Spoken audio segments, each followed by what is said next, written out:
As Ernie Banks would say, let's play two, and that's what we intend to do on a nice night for baseball here at Progressive Field. We welcome you back to the ballpark. Game 2 of this doubleheader, the Tigers and the Cleveland Indians.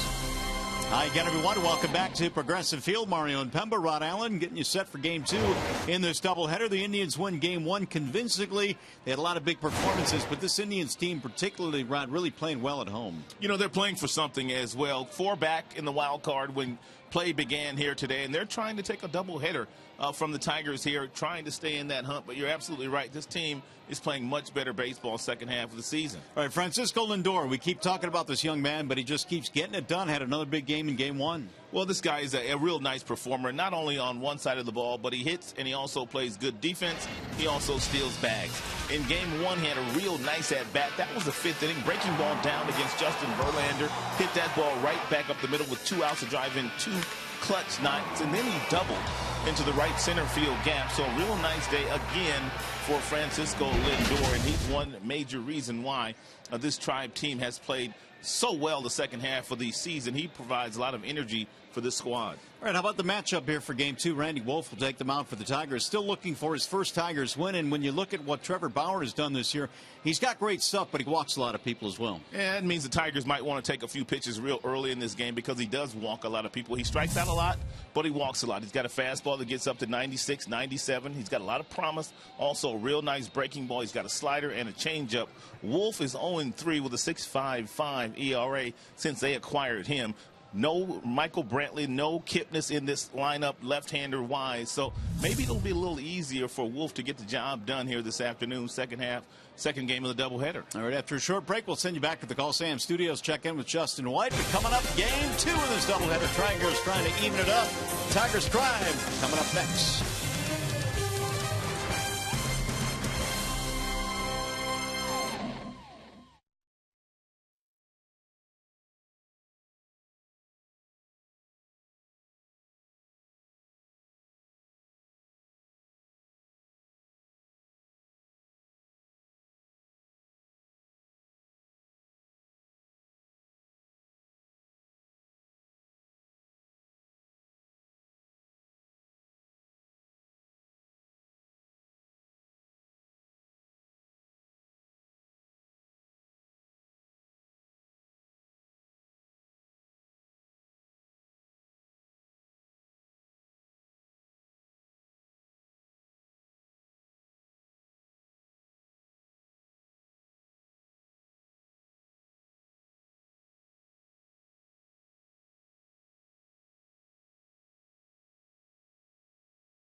will have a bit of a different look in their starting lineup. We'll check it out here, brought to you by the Southeast Michigan Ford dealers. And you saw RAJAI Davis, who'll lead off and play center field.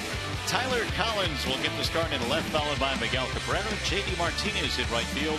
Victor playing first base. Castellanos at third. And a bottom three of Avila, Machado, and Romine at second base. And they are facing the right-handed offerings of Trevor Bauer. And Bauer, the former #1 draft choice of the Arizona Diamondbacks, in his 29th start this year, 11-11 in the prior 28, with a 4.47 ERA, 160 strikeouts. You brought up the point that he's walked quite a few this year, 73 of those to be exact, but the opponent's batting average is .231 against Trevor. Let's take a look at the Cleveland Indians starting defense. It is brought to you by Tim Hortons. Sands, Martinez, Rayburn in the outfield, Lindor and Aviles up the middle, Urshela, Santana on the corners, and Perez is the catcher in the second game of the doubleheader.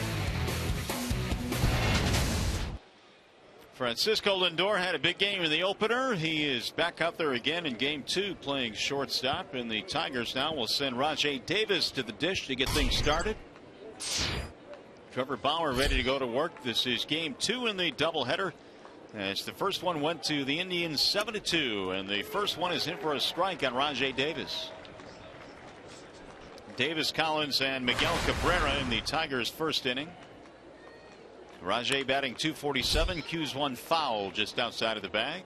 And Bauer has a fastball that will top out at about 95 miles an hour. He also has a really good curveball, legitimate swing and miss curveball, also changeup, part of his 3-pitch mix. 63 degrees our game time temp here for game number 2. Now Bauer with the 0-2 pitch, and it's fouled back out of play. And there's that curveball at 86 miles an hour. That one hung up there very nicely for RAJAI Davis, but he was not able to barrel it up. Davis, a .247 hitter. He's hit 7 home runs this year, and he sends another one back into the seats. Anthony Ghost got the start in center field in game 1, and now RAJAI in game 2.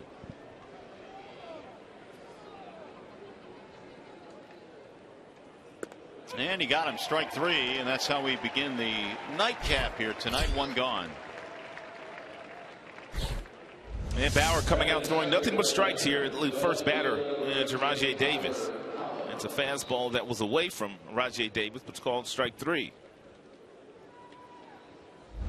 Here's Tyler Collins. He'll get the start in left. Steven Moya started in game 1. We thought, well, he had a good game. We might see him in game 2, but not so. I think Brad probably already had his starting lineup made out for game 2, and regardless of what Moya did in game 1, he wasn't going to change it. Collins, a .271 hitter. Here's the 0-1. You play games that start this time of day, and you've got shadows, of course. You've got the pitcher in shadow, then you've got some sunlight, then you have the hitter that's in shade as well, which makes it very, very difficult. Not so much on fastballs, because you kind of know the velocity of Bauer, but it makes it difficult in picking up the spin on breaking balls when you have the pitcher out there in shade. And Collins looks at another one that missed, and the count goes to 3-1.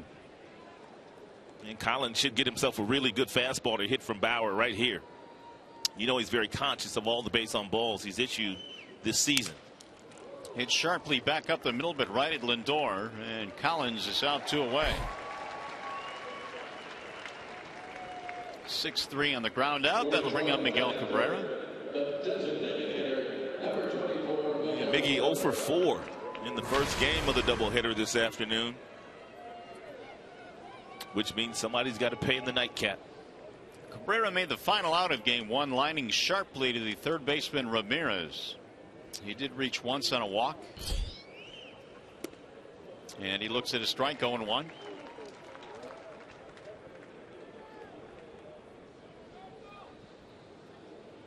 Tigers with their loss in game 1 now 64-77 on the year. The Indians climbed to 500 with their win.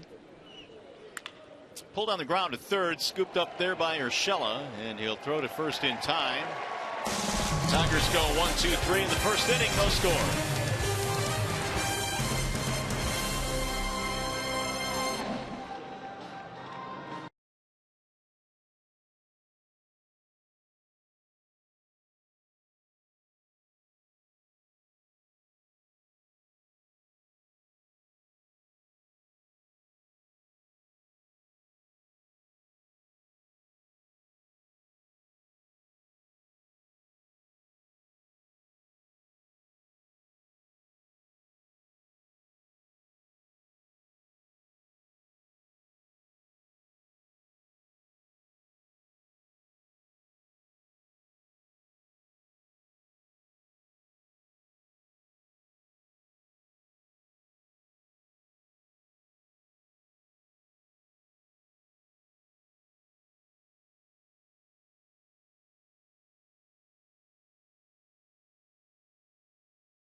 first inning, facing Randy Wolf, and he is presented today by Family Heating, Cooling, and Electrical.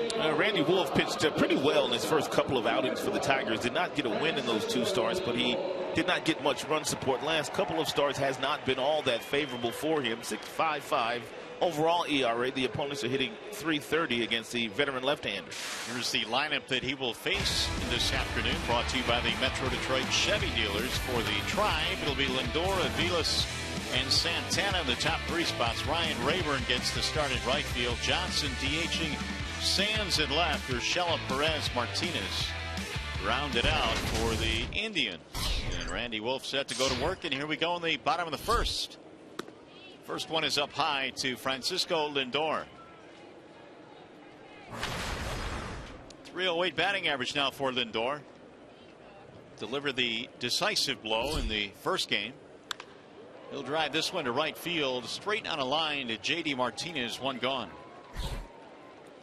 And let's take a peek at the Tigers starting defensive alignment. It is presented by Beaumont Health.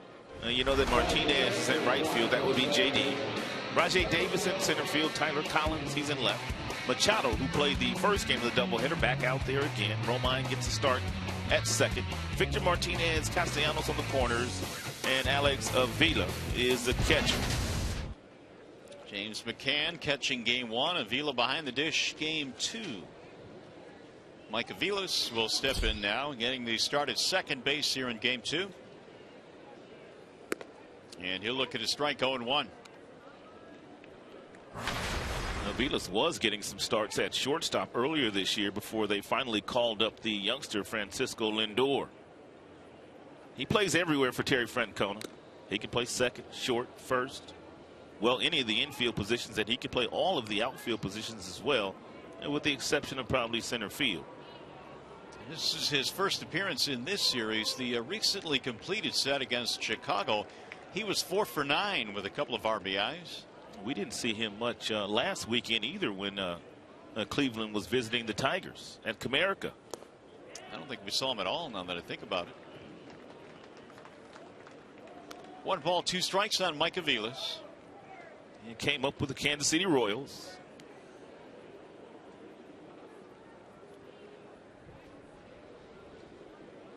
Randy Wolf, 39 years of age, getting the start here today for the Tigers, acquired from the Toronto Blue Jays in a deal.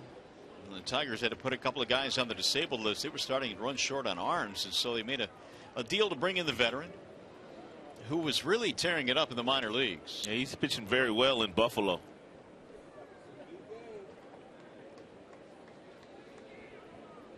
Now the 2-2. Shattered bat rolled toward third, deep in the hole. Machado not going to have a play. It'll be a hit for Mike Aviles.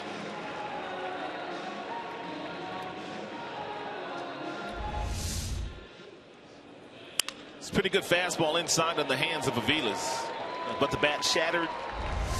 Castellanos could not get there, and by the time Machado got there and dove for it, the ball landed in his glove, and too late for him to make a play on Aviles. Here's Carlos Santana. Santana, .233 batting average, had a single, stole a base, was 1 for 4 in the opener. And I don't think it's possible to wear your pants any higher than Santana's wearing his here for game 2. Nope, you can't wear him any higher than he's got his up there. I mean, the only other guy I've seen do this is Hunter Pence. Go above the knee.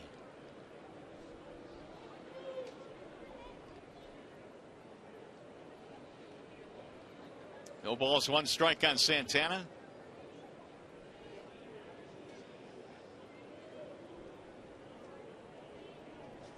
'17th major league season for Randy Wolf.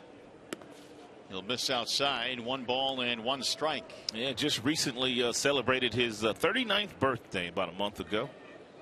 As a matter of fact, he pitched on that day. One of 14 active players to make their debuts in the 90s.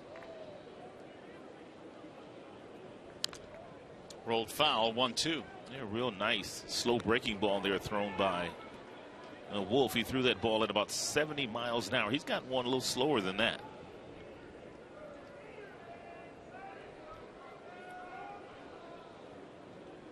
We told you earlier, if you were with us for the first game of the doubleheader, that Santana has grounded into a lot of double plays already this season.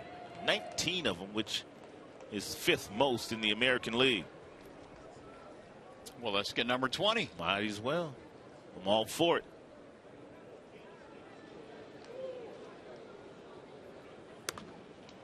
It'll get fouled back out of play.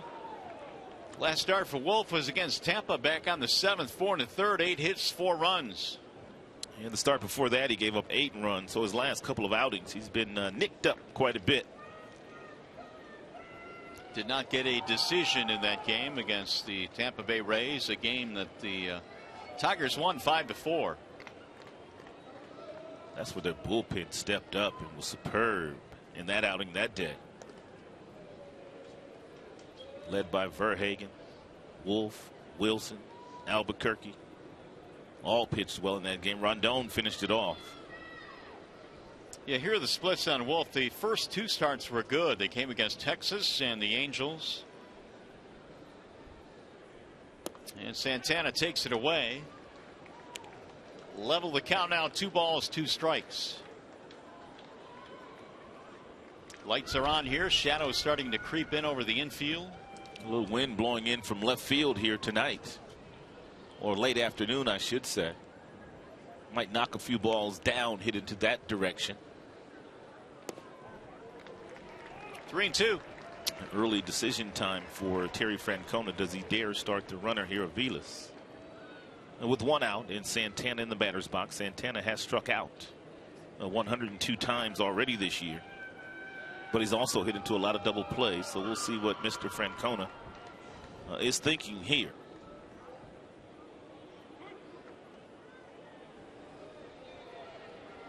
Wolf, meanwhile, calling Avila out to the mound. We saw that quite a bit in the first game between Verlander and McCann. Yeah, Brad, in his post-game interview with John Keating, said that not to read too much into what was going on there in the 5th inning between McCann and Verlander, but they weren't on the same page that they were on in the first 4 innings for sure. JV suffering the loss in game 1. Here's the 3-2, and it's grounded toward third. Deep behind the bag there, Castellanos. Martinez unable to pick it. And he's unable to throw to third either as AVILES moves up, and the Indians now have him at the corners. That's going to be an error on Castellanos, who bounced the ball over to first base, and Victor unfortunately couldn't help him out. And Victor hasn't been over at first base all that often this year.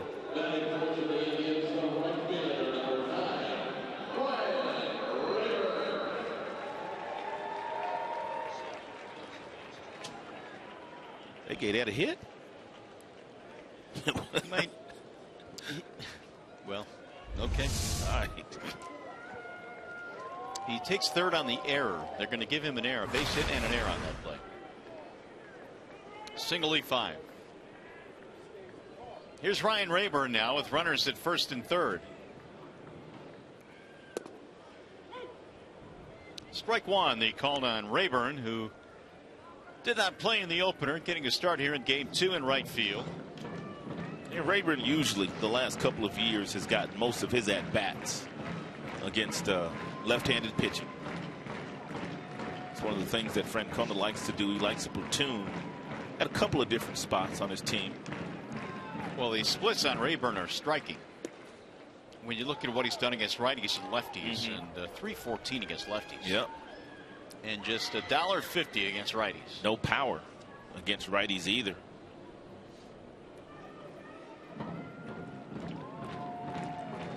Early scoring chance here for the Indians. First and third, and only 1 out.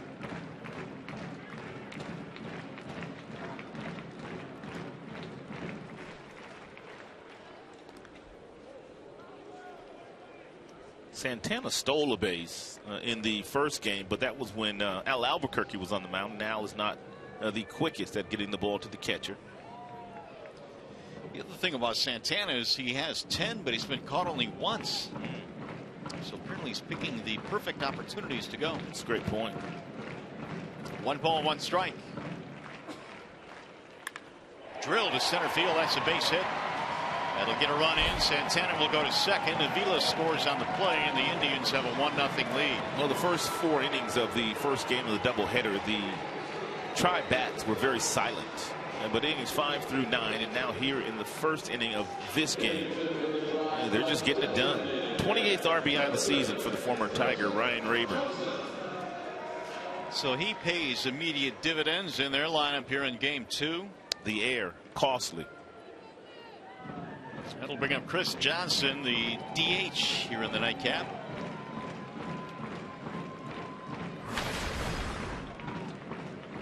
Johnson is an Indian, batting .372.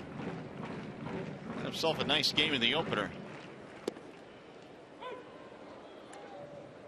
3 hits in that first game, couple of RBIs as well.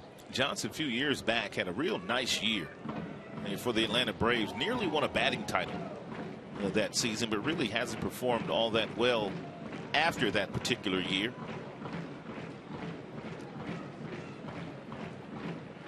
The 0-1 floats outside, and the count levels now 1 ball 1 strike.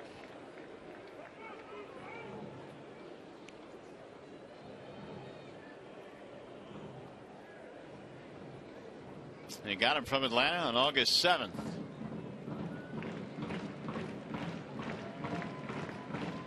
Now Wolf about to throw his 20th pitch here in the first inning, and it's rolled foul. Just about every single batter here in the lineup in the second game of the doubleheader bats right-handed, and you can see why.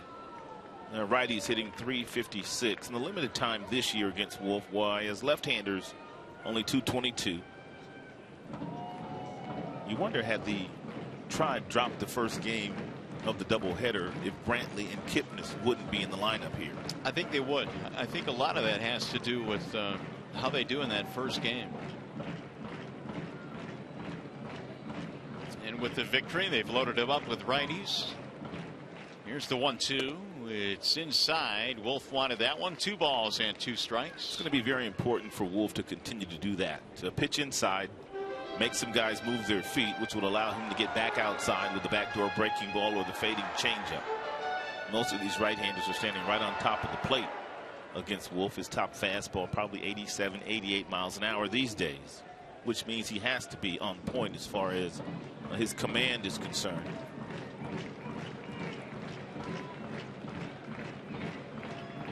Two balls, 2 strikes on Chris Johnson. First and second, a run in with 1 out. Swing and a miss, and Johnson is out on strikes.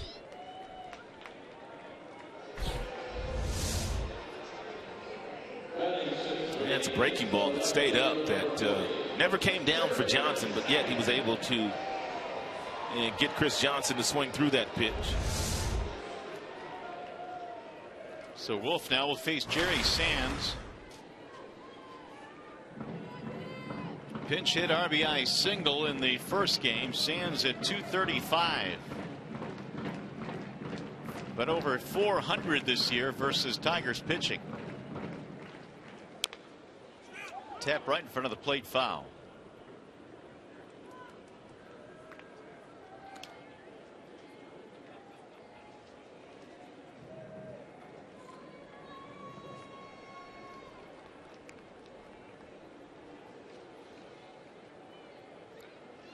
Sands batting here with 2 on and 2 out.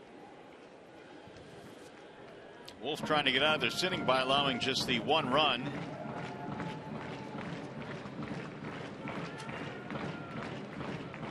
Sands last year part of the Rays organization.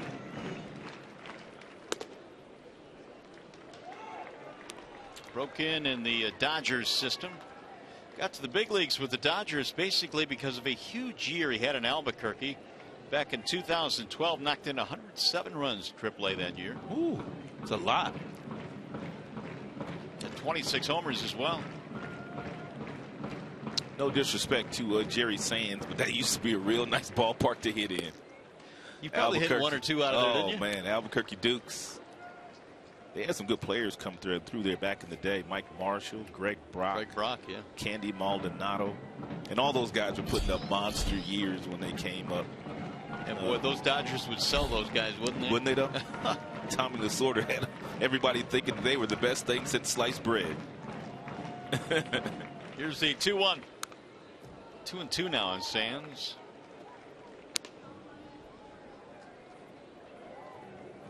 A run in on the RBI single by Ryan Rayburn, winning the first inning of Game 2 in this doubleheader. The Indians won the opener 7-2. Tigers will fly to Minneapolis tonight, start a 3-game series against the Twins tomorrow evening.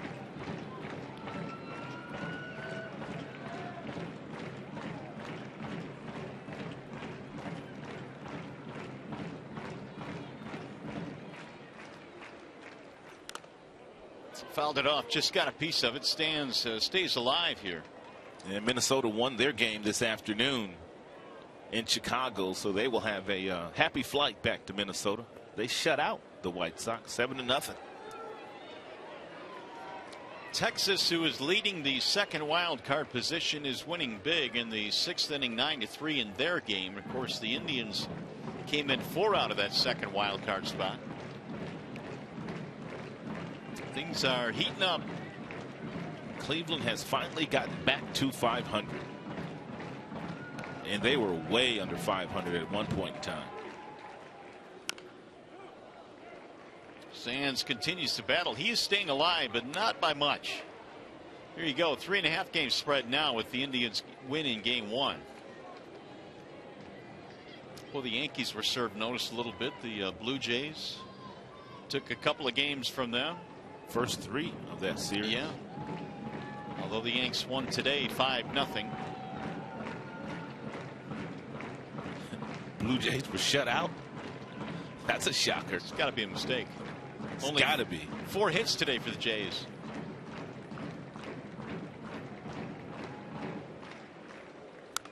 Another foul back out of play, and this is a lengthy first inning for Wolf. It's about to be a 30-pitch first inning.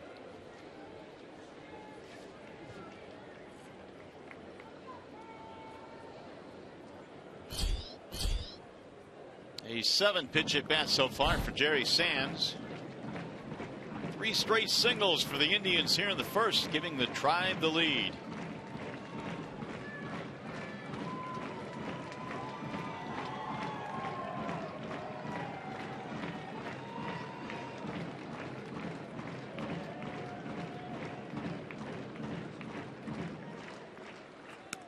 Way high. It'll get away from the catcher Avila to the backstop. It rolls, and the runners move up to second and third. It's turning into an ugly inning for the Tigers. A 2 men in scoring position on a wild pitch.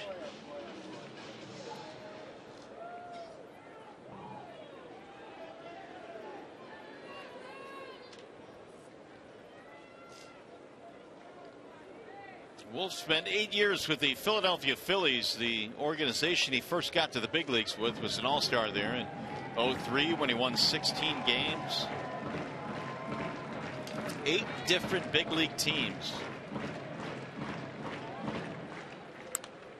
Fouled away. His brother is a major league umpire as well. His name is Jim Wolf, and he took a wicked foul ball to the mask. And wherever he was umping home plate last night, had to leave the game.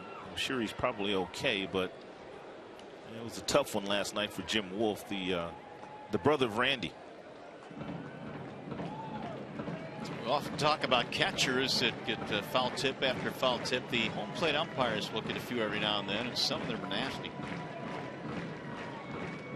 Again, the 3-2. And another foul by Sands. These Indians look totally different than the Indians that we saw earlier in the season. Playing with much more confidence, especially here in their own ballpark. And coming into this particular series, in the last 2 years, the Tigers had beaten the Tribe 20 out of 26 games coming into the series. Well, we talked in Game 1 about the fact that Terry Francona had his team playing its best baseball the last month of the year, the past few seasons, and this season is no different. They've been good in September. Here's another one down the right field line, but slicing back out of play and foul. And the pitch count on Wolf continues to soar. 11 in this at bat alone.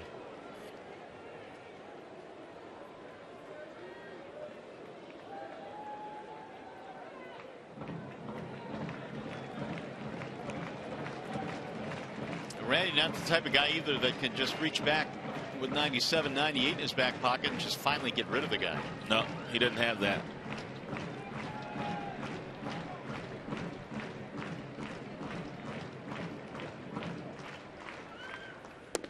And he lost him ball 4. Man, what an at bat there for Jerry Sands. That it was. First walk issued by the left-hander Wolf. I like this visit by Avila. After throwing so many pitches, 34 to be exact, he goes to the mound to give Randy a breather. Not talking about a whole lot right now, just enough to catch his breath and gather himself, and so he can concentrate on trying to get the third out of this inning. Here is Giovanni Urshela for the Indians. They have him loaded now with 2 outs. Avila has shown tremendous leadership skills from behind the plate the last 4 years, and even this year as well. Of course, the Tigers previously had won 4 American League championships. With Avila behind the plate. Ball 1. Giovanni Urshela did not play in the opener, batting .225. Urshela did play in game 1 on Thursday night, had a 2-run double, big hit in that game.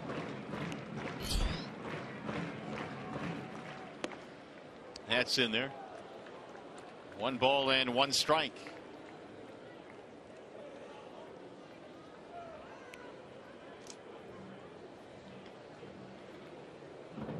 Indians now have won 12 of their last 16 games with their victory in game 1 today.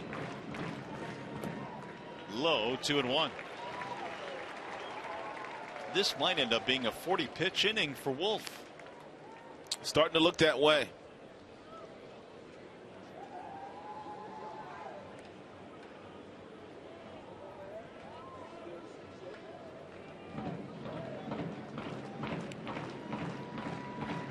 Here's the 2-1. Fouled away. 2 balls and 2 strikes. Infield single by Avila started this, then Santana with a base hit to the third baseman Castellanos, then a single by Rayburn. That drove in a run.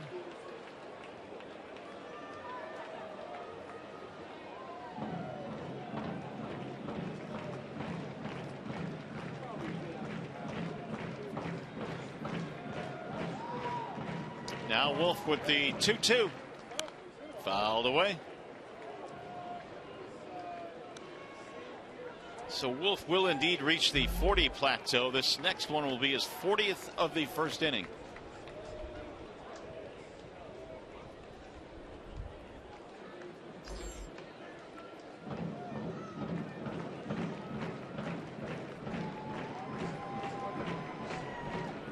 Urshela with the bases loaded.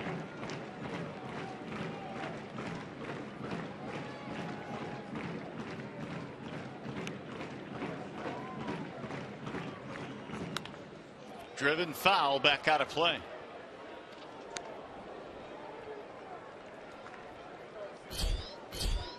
There you go, an even 40 now. 25 strikes for Wolf.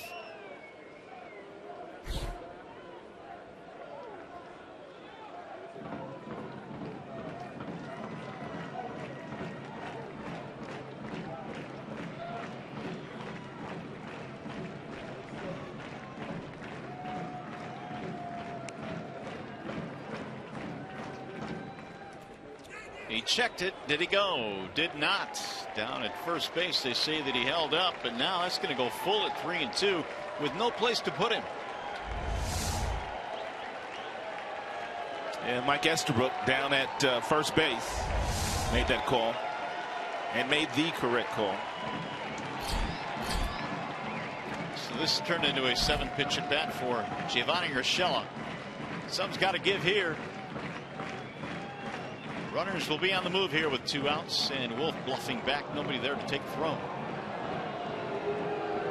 Drawing the ire of the crowd. I'll tell you who's not tired today. That's John Adams, still banging that drum out there in left field. Still getting it done, man. Putting in a doubleheader. And it's still going strong. Got his lady friend sitting next to him, too. She must have the earplugs in. That's a buddy there. 3-2 is driven foul again.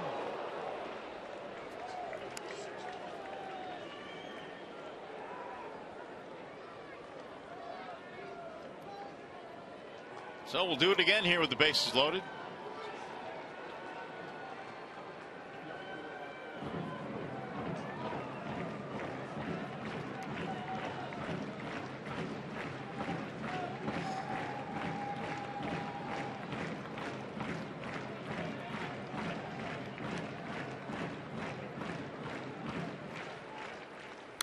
And Urshela fouls off another. Man, oh man, this is unbelievable. Well, Randy doesn't throw hard. And fastball, 89 miles an hour. He's got a breaking ball. He's got a changeup. They understand that he's not going to strike out a whole lot of people here today, and they're just taking some real nice, easy swings against him, and they're hoping that he makes a mistake.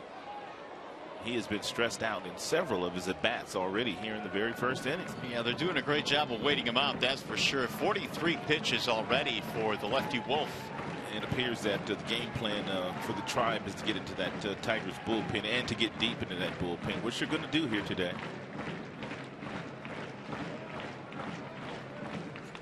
And he walked in with the bases loaded. That'll force it around. Brad's going to have to get somebody up in the bullpen here. If they're not already up. Walks. And an RBI for Urshela. Here comes Jeff Jones. So a couple of really, really good at bats. Sands and Urshela. And the Tigers, well, you're right. They're going to have to get somebody going, and they will. That'll be the 19th RBI for Urshela. It's a 2-0 ball game. By the way, now it's time for you to tweet your strongest fan photo. Use hashtag Detroit Data Strong Fan. You just might see yourself in an upcoming broadcast. Brought to you by T-Mobile. The lefty warming up is Kyle Ryan. And Kyle was starting down the minor league, so if he does come in, he's the guy that can go multiple innings for Brad here today if he needs it. Here's Roberto Perez starting behind the plate here in game 2, batting .221. He'll be looking for a first pitch fastball, and that's a good pitch by Randy Wolf, that breaking ball.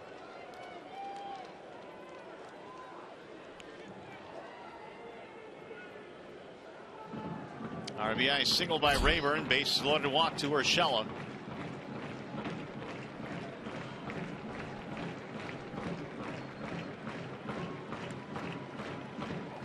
Here's the 0-1. 0-2. Perez with a half swing there.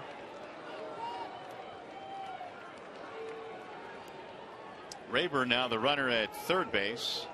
Sands at second. Urshela at first.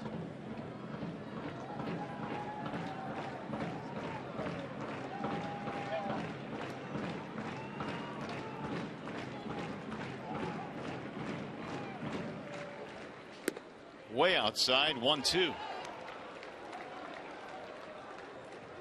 Well, I said it might be a 40-pitch inning. It might be a 50-pitch inning. It's up to 47 now for Wolf, which is exceedingly long for a starting pitcher. You start to get concerned when you get to the 30 mark. He's gone way beyond that.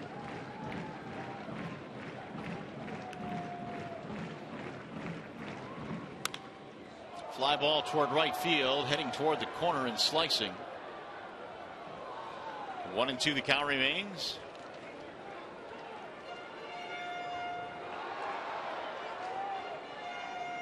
Verlander in the first game threw his 48th pitch in the 4th inning. Yeah, that's how well Justin was pitching to start the first game of the doubleheader today. He was absolutely cruising. There are the final numbers on JV, who threw 114 for the game. Struck out 5 in 6 innings, but gave up 4 runs.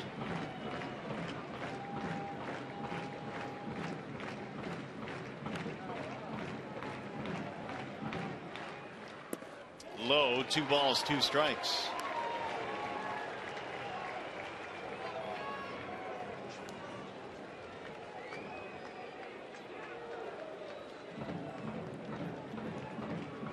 Well, Brad Ausmus already has had somebody starting to warm up.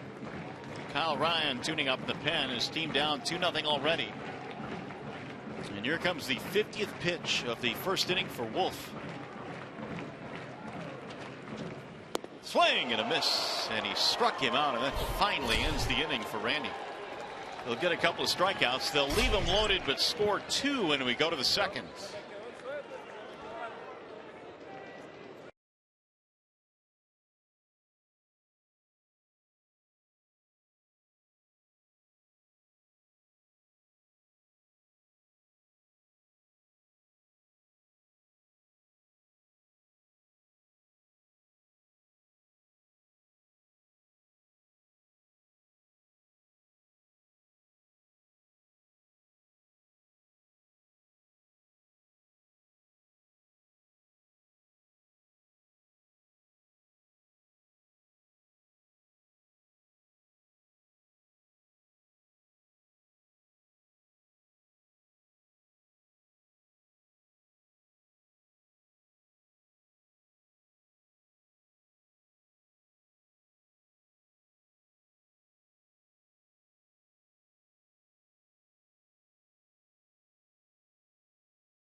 America Bank, raise your expectations of what a bank can be when it's time. Come to Comerica. Chrysler, celebrate 90 years of innovation and get a great deal at the Chrysler Anniversary Celebration events. And by Purina, your pets, our passion. Slow start to this one here. The nightcap and the doubleheader. The Indians got a couple of runs in the bottom of the first inning, and so Trevor Bauer goes back to work as we head to the second. J.D. Martinez will lead things off. And it brings us to our Bernstein advantage. The pitcher-batter matchup. Pretty good numbers against Bauer. 5 for 12. Martinez, then Victor Martinez and Nick Castellanos. He's also homered against Bauer and driven in 2. That is drilled to left field, but foul up against the tarp. 0-2 on J.D. Martinez. A couple of hits in the opener for J.D. Single and a double. Yeah, J.D. still has a shot to get to 40 homers this year, driving 100. He'll need 4 more homers, 9 more RBIs. 1 ball, 2 strikes. And Bauer stands on the first base side of the pitching rubber, which makes it a little easier for him to get that fastball away from the right-handed batters. Did he go? He sure did. Mike Estabrook calls him out. Strikeout for Bauer. It's his second of the game. His curveball does not get hit very often. It's an absolute nasty pitch that he throws. And a lot of times it's bouncing, but the hitters can't lay off of it. It might be his best pitch, his curveball, at least when he wants a strikeout.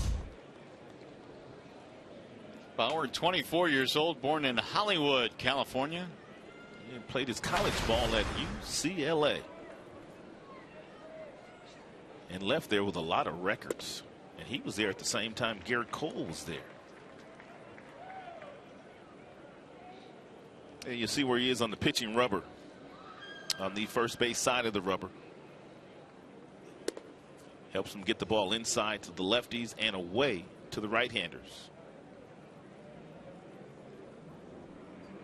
Bauer's last start against the White Sox, a 3-2 win. 7 innings in that game. He did walk 5 batters in that game, and he's had 4 starts in which he's walked at least 5.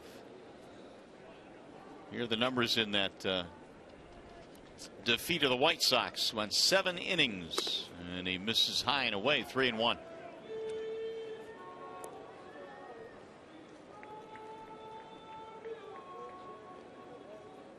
Castellanos waiting on deck.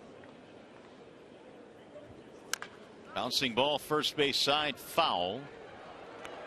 Easy pick there for Omar, who hands out a souvenir. Ooh, nice catch there, too. Omar's cool, isn't he? When is he not? Cool as the other side of the pillow. You know what we should do is a feature on his wardrobe. There's ball 4 inside, and so Martinez will get a walk. Yeah, he wears some interesting stuff. Interesting. Okay, that's one way. Hey, stay tuned to Tigers Live. Following the game, we'll select the Fox Sports Detroit Tigers Player of the Game, presented by McDonald's Steak and Egg Burritos.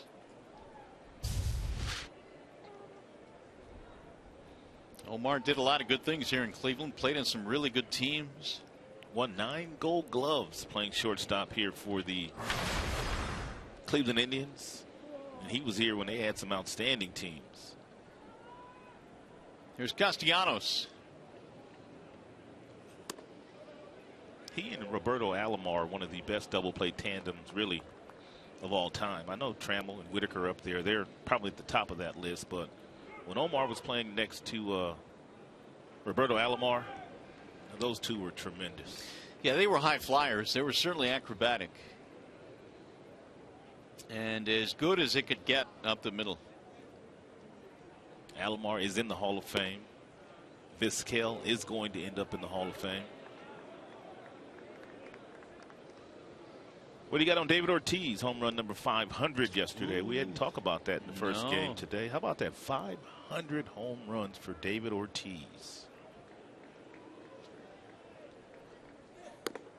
There's a strike called. The thing about Ortiz is when people debate whether or not he should be in the Hall of Fame because of the fact that he's a DH, got to remember all of the postseason dramatics he's been a part of as well, and really during the season, all the big home runs. I'm sure that Terry Francona, if he had a vote, he would vote for David Ortiz. Oh, yeah, he helped Terry win a lot of games in Boston. It's fouled back out of play. And to think the Minnesota Twins did not offer him a contract, which led to him signing with the Boston Red Sox. They did not feel like he was the type of player that would perform in their system. Now 500 home runs later. Two balls, 2 strikes.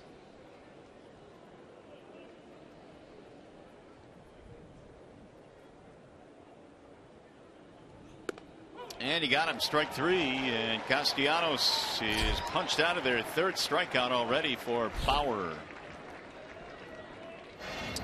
Here's the home run that he hit yesterday against Matt Moore. He homered twice against Moore in the game. His first time up and his 3rd time up, and he wasn't even supposed to play yesterday. He had to ask his way into the lineup.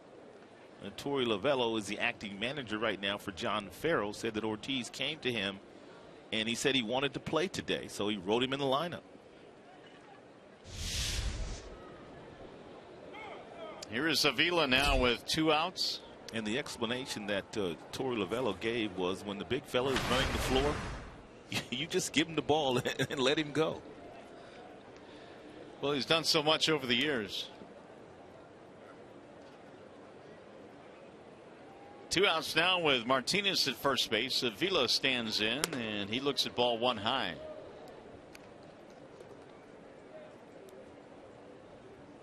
Alex did not start in game 1, getting the call behind the dish here in game 2. 176 batting average for Avila.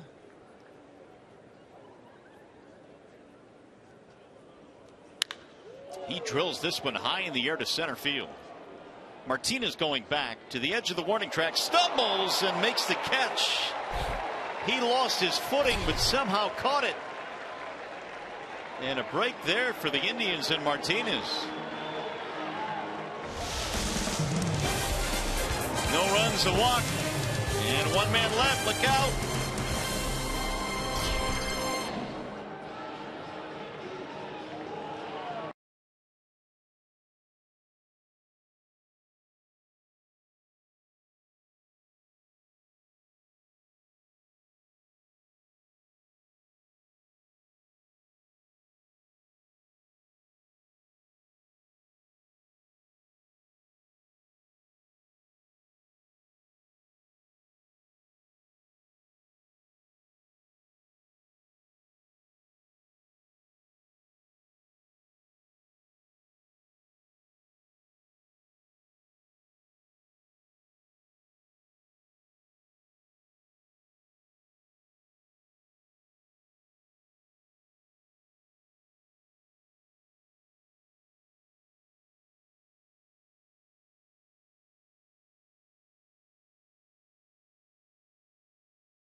What Verlander did through the first 4 innings of the game. He had an outstanding slider, and he threw the slider back door variety to left-handers. He also buried it down and away from the right-handers. He went upstairs with fastballs in the mid to upper 90s and got swings and misses. He looked about as good as he could look for the first 4 innings. Meanwhile, Randy Wolf goes back to work here. In the second inning, he'll face Martinez and then Lindor and Aviles. 50 pitches in that first inning for Randy Wolf. You don't really see that very often. And he finally struck out Perez on his 50th pitch to close down that 2-run first. Indians left the bases loaded. No balls, 2 strikes on Martinez, who nearly face planted on that fly ball from Avila. Looked like he slipped once he got on the warning track. Feet came underneath him, but he still was able to keep his eye on the ball and make the play. Didn't panic. Now Wolf with the 0-2. 1 ball, 2 strikes. Martinez 5 for 9 as an Indian. 1 RBI.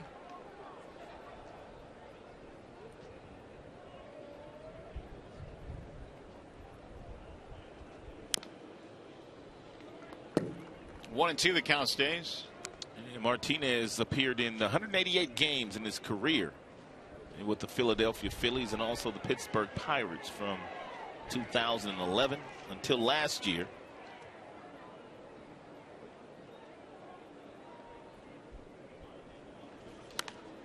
That'll get back out of play down the right field line. Wolf just cannot put anybody away. No issue really getting ahead of some of these guys, but once he gets 2 strikes on them, they just continue to foul off pitch after pitch after pitch. The quickest out he got today was a Lindor early in the game.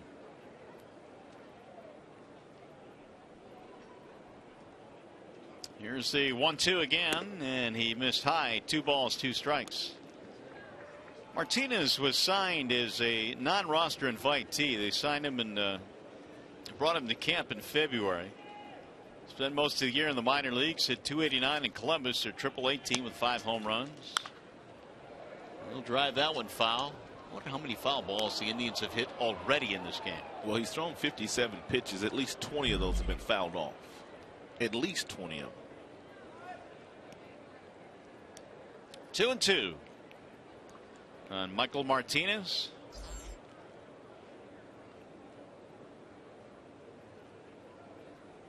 Swing and a miss. Martinez out of there, 1 gone. 3rd strikeout of the game for the lefty Wolf.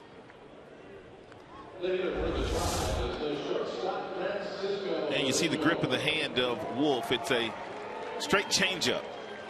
Able to get Martinez to swing right over the top of it at 83 miles an hour.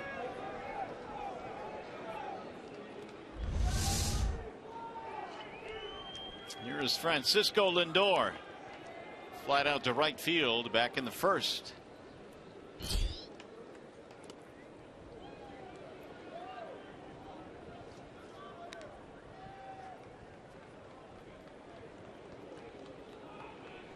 Needed to tie the game in game one at 1-1 in the fifth inning when Lindor came up with a 2-out RBI single. That made it 3-1, and the Indians never trailed after that. 2 balls, no strikes.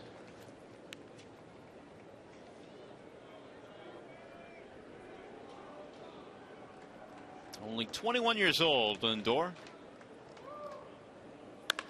He'll slice one back up the middle. That's another hit. And they've got themselves a real nice shortstop for the next decade. And it's somebody that fans here in Cleveland already starting to wear that number 12 jersey around town. It's a real good swing. And the one thing about him is he takes the same exact swing, same approach, whether he's batting left-handed or right-handed. Lindor has his third hit of the doubleheader. Here is Mike AVILES.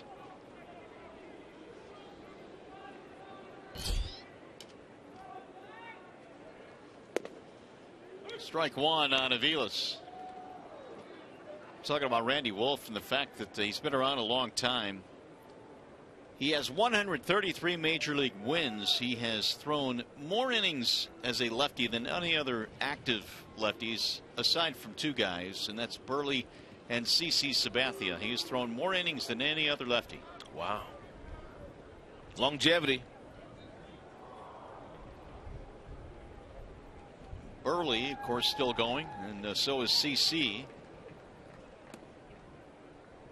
That'll miss low. 1 ball and 1 strike.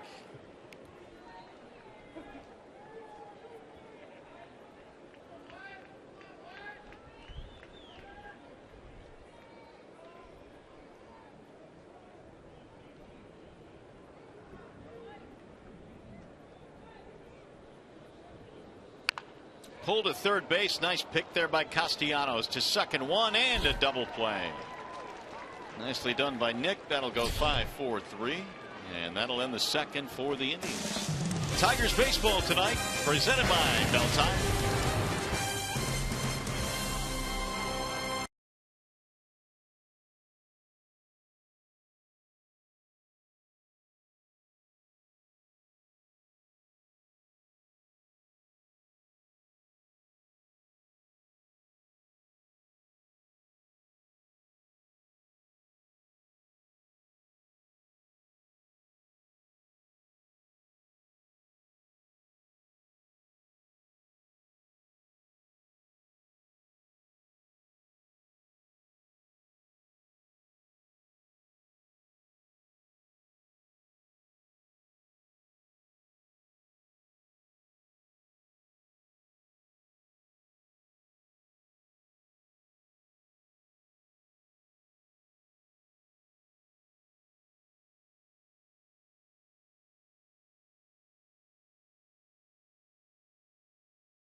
David Ortiz last half inning, and they want to put a bow on Ortiz, who now becomes one of 4 guys to hit 500 home runs and win 3 World Series titles. Well, the other 3 are in the Hall of Fame.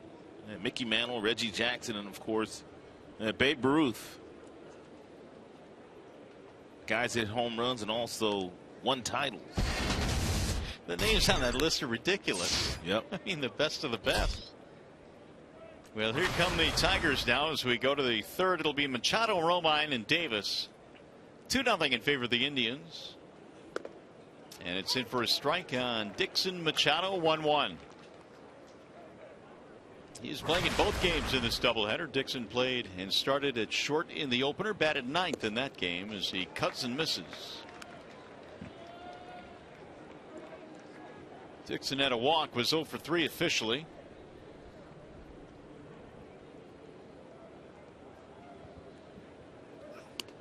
Ball high, 2-2.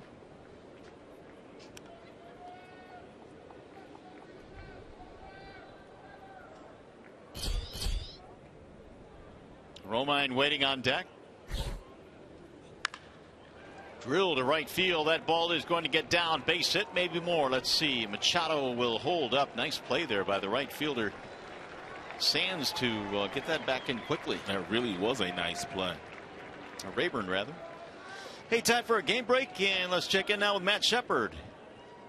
Batting ninth for the Tigers, second baseman number 27, Andrew Romine.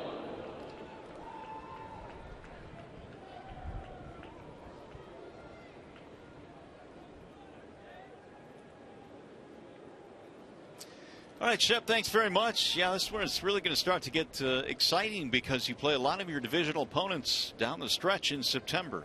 Yeah, the Toronto Blue Jays and the Yankees have another 3-game series remaining in the season. Here is Andrew Romine batting .254. Dixon Machado has just picked up the first Tigers hit of the game.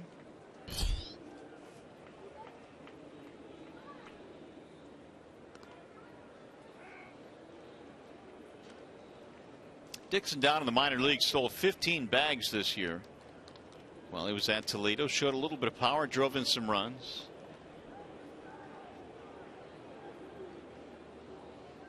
Romine at .254, couple of homers this season.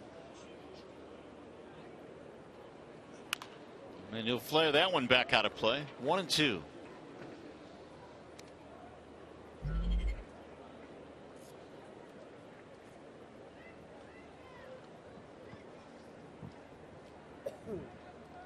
Bauer was the 3rd overall pick by the Diamondbacks in 2011 out of UCLA.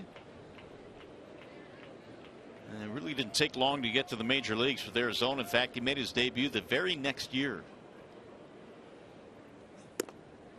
Missed inside, 2-1. Yeah, his teammate Garrett Cole at UCLA was the first player chosen in the country that year. So the first 3 picks in the country came from UCLA that season. That couldn't have been too fun to go in there and play against UCLA. No, not at all.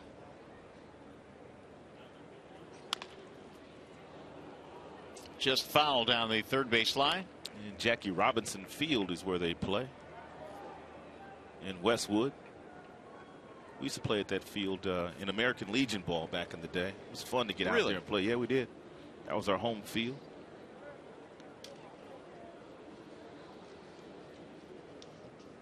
2-2 on Romine. Davis will be next.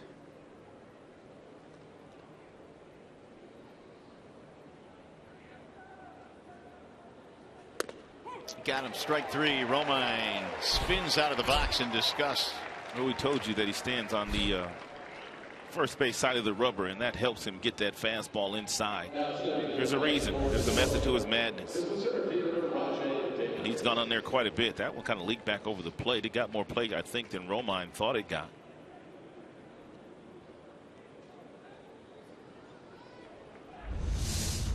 You see left-handers sometimes stand on the third base side of the rubber, which helps them get the ball away from the left-handed batters and in on the right-handed batters. Very few guys stand right in the middle. Ball 1 to Davis. RAJAI started the game by striking out. He is 0 for 1, did not play in the first game. RAJAI had a real nice homestand. Homered 3 times. Made some really nice defensive plays.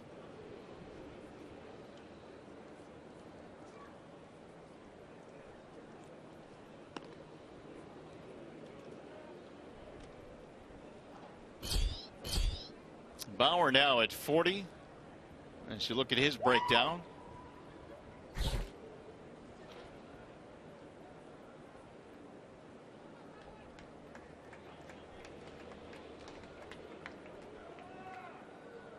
Here's the 1-0. Lifted back out of play. 1 ball and 1 strike.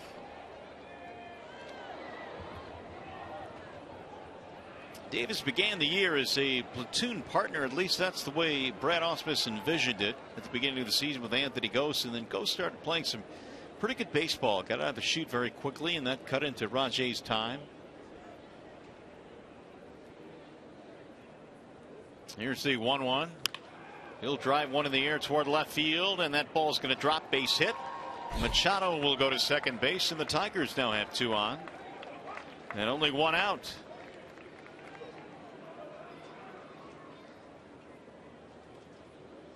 And now a chance for Tyler Collins. Well, here's where Bauer likes to go to his breaking pitch. And when there's runners in scoring position, he knows the pitch that he gets the most swings and misses on, and it's the curveball. So whether he starts Collins off with a slider or a fastball or a changeup, ultimately he's going to try to get him to swing over that curve. But the curve is so good that he features. If you're Collins, there's no way that you can look for it.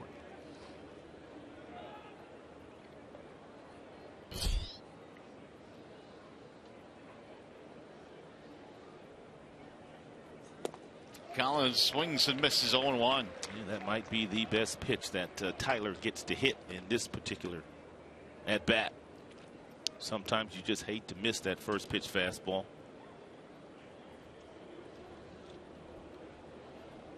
Meanwhile, that was a nice play by Rayburn in right field to keep Machado from getting a double on that base hit the opposite way. Ball inside to Collins. 1 ball, 1 strike. 2 runs on 4 hits for the Indians. No runs, 2 hits for the Tigers. Cleveland won the opener 7-2.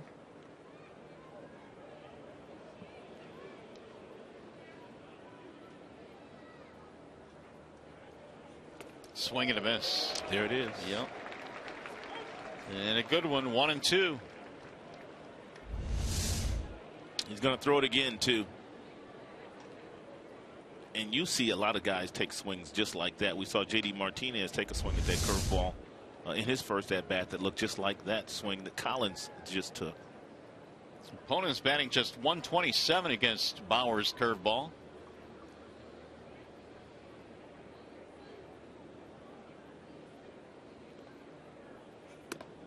Ball high, 2-2.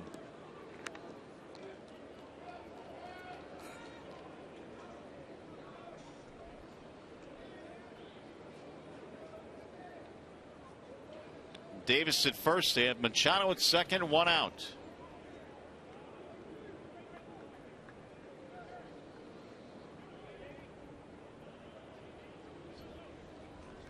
Way high, and the count now will fill at 3-2. Talked about all the walks in this last start. 5 base on balls for Bauer. And for the most part was able to pitch around him. He picked up a win in that game. Runners will not start here, and not with Miggy in the on-deck circle.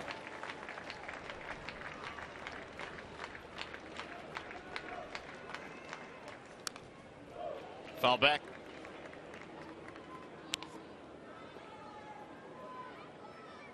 There's no way you want to strike out in a throw out here and leave him in the on-deck circle with a couple of runners on base.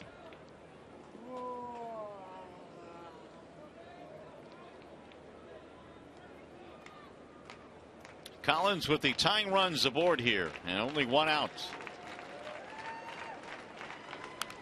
And another foul by Tyler.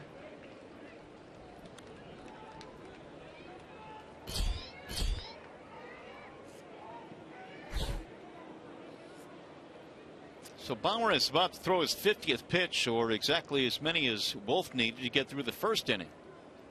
That's when the Indians got their 2 runs, and they lead right now 2-0.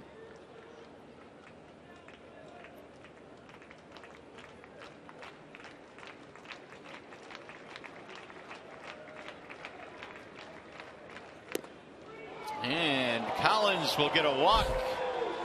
Well, it's getting interesting now. That'll load the bases. Well, the Tigers face the Royals on September 20th at 1:08. It's a special Sunday Kids Day. All kids 14 and under receive a free back-to-school paused lunch cooler. If you'd like tickets, call 866-66-TIGER or visit tigers.com. And Terry Francona will start to chew on that bubble gum a little bit harder about right now.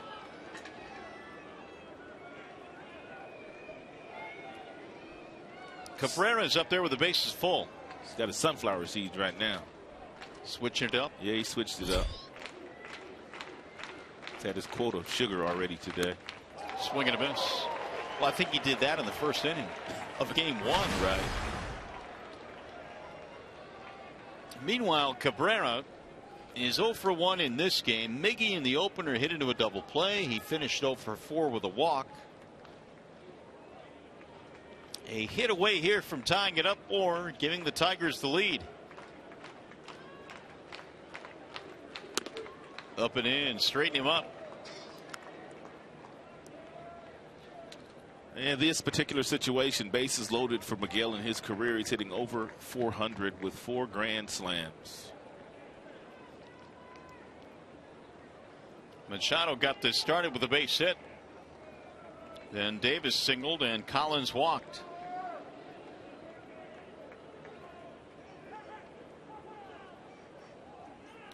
Swing and a miss again. There's that curveball, but that one was hanging up there nicely for Miguel to hit.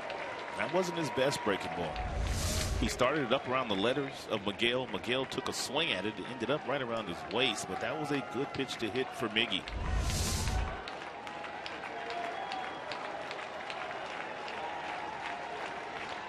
One and 2 on Cabrera. Drilled foul. If you're Machado on third base, you have to anticipate that Bauer just might throw Miguel another breaking ball. If that ball just happens to bounce and trickle away from the catcher Perez, you want to make sure that you give yourself an opportunity to score if the ball gets away from him far enough to allow you to do so.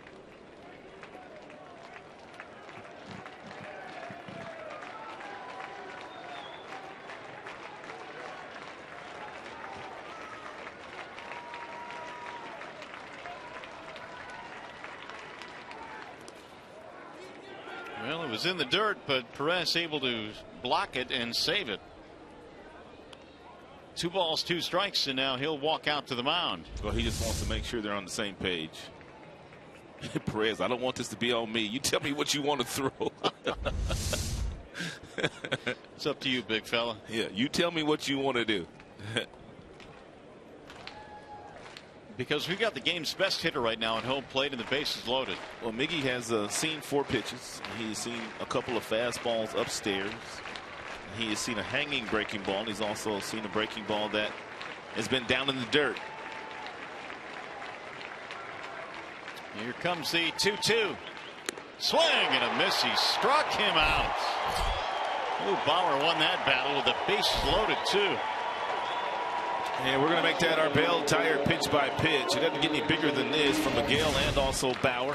First pitch fastball right by Miggy, comes back with another one up. Hanging breaking ball there, followed by a breaking ball that bounces, and then he finishes them off with a fastball at 93 miles an hour.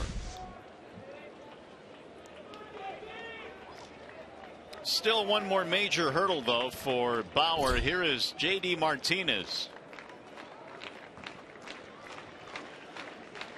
And J.D. struck out in the second.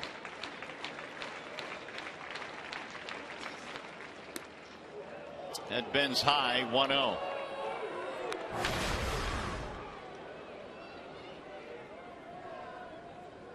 Martinez had a double and a run scored, finished with a couple of hits in the opener. Tigers squandered a lot of opportunities in game 1 here this afternoon. They left a lot of men on base. Drilled toward right field, sinking, and it's going to drop. Base hit. This will get 2 runs in. Throw comes back into second base, and J.D. Martinez ties it up with a 2-run single. He picked up Miggy. That's what good teammates do.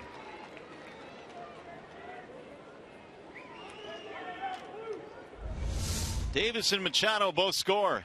It's a fastball that's up that J.D. didn't hit all that hard. Might have hit it off the end of the bat. And Davis, running from second base, had a huge jump, and with his speed, there was not going to be a play at home plate.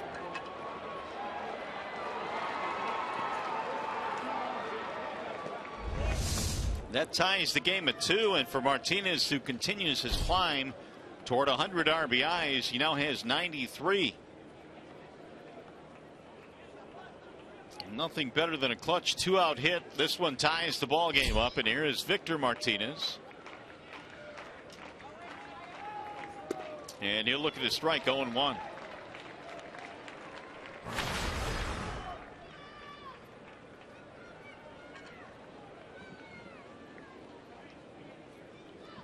Victor at 233 had a base on balls back in the second.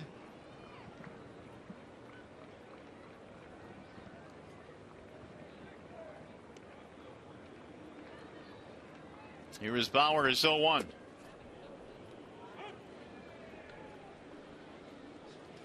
Pitch count starting to soar on Bauer now as well. It's been a long third.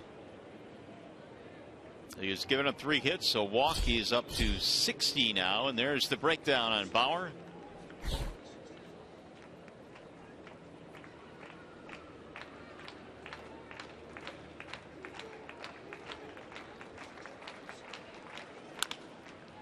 Pulled right to the first baseman, Santana, who will tag the bag for the out. Tigers will settle for 2, but they tie it up on JD's 2-out, 2-run single.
To tie it up. I would assume, Ron, the Indians prefer not to be on the cover of Sports Illustrated. I think you're right, because back in 1987, they were picked to win. They had Joe Carter and Corey Snyder on the front of the Sports Illustrated. And then this year, the MLB preview had Michael Brantley and Corey Kluber on the front page. And you can see what their records are in those years where a lot of people picked them to win a championship.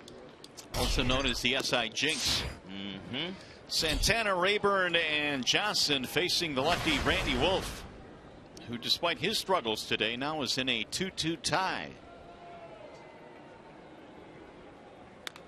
It's fouled back by Santana. 1 ball and 1 strike. Carlos had a single and eventually scored a run in the first inning. These are huge innings for the starting pitcher. Once your team has gotten you back in the game, or once your team has staked you to a lead, you have to go out there that next half inning and shut down the opposition to keep the momentum on your side. That's in there. 1-2 now on Carlos Santana. And Tigers playing the shift on Santana. Batting right-handed. Romine directly behind the second base bag. And Machado in the hole. And Castellanos at third, kind of hugging that line to make sure nothing gets by him. Bouncer back up the middle. They hadn't played nicely, though. The second baseman Romine right behind the bag for the play. Now that would have been a base hit if they would have been playing in their regular alignment.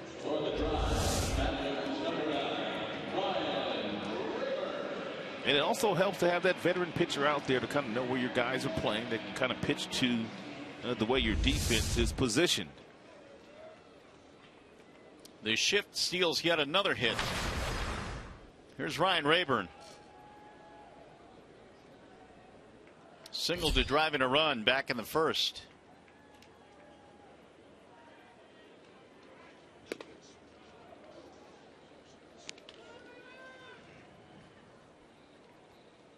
Yeah, pretty much same position on Ryan Rayburn. And Romine, Machado, and also Castellanos.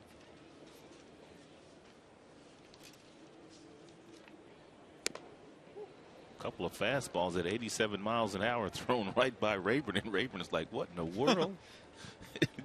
You see that look on his face? Is someone surprised? How did I miss it? I mentioned Rayburn is over 300 this year against lefties, just 195 last year against left-handed pitching. Returned to form this season, though. He's still killing the Chicago White Sox. Whenever the White Sox show up, Rayburn is at his best. His numbers against them far better than any other team that he's played against in his major league career. And that started back when he was playing for the Tigers. 0-2. 294 with 20 homers against Chicago White Sox in his career. Whoa. 20. Rayburn this year has been a pretty good pinch hitter as well. He has 8 pinch hit RBIs, which is first in the American League.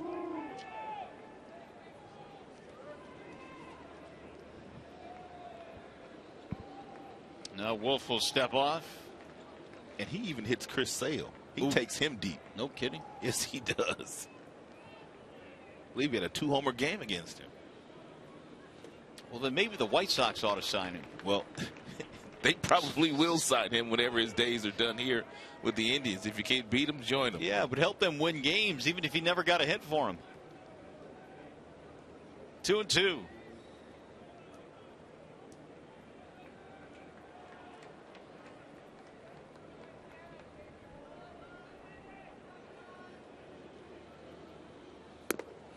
High, 3 balls and 2 strikes. A lot of 3-ball counts already today for Randy, especially in the very first inning. Well, it could have been a long second inning as well. Gave up a hit with 1 out, but he got AVILES to hit into the double play. Fouled away. 3-2 on Rayburn.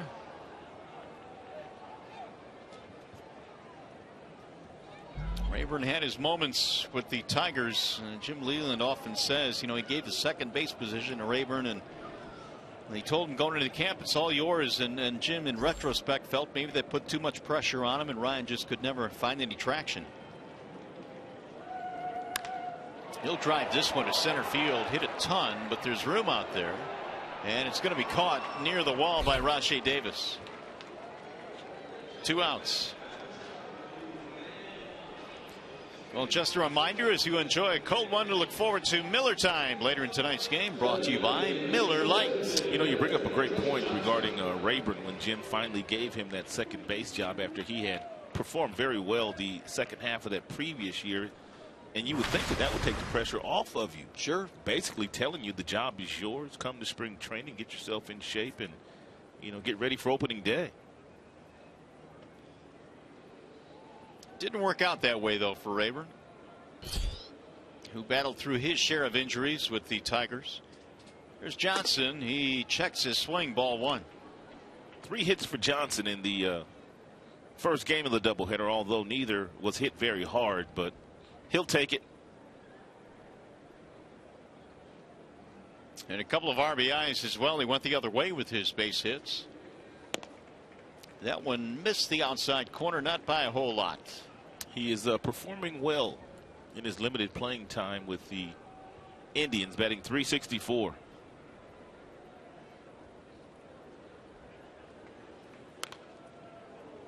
It almost looks like every swing that Johnson has taken here today is one where he is trying to hit the ball the opposite direction.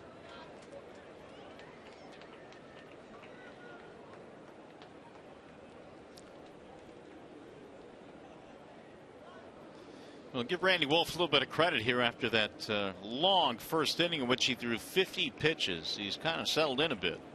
Swing and a miss. 2-2. They had Kyle Ryan warming up in the first inning thinking he might have to come in. But he's at 80 now, 80 pitches.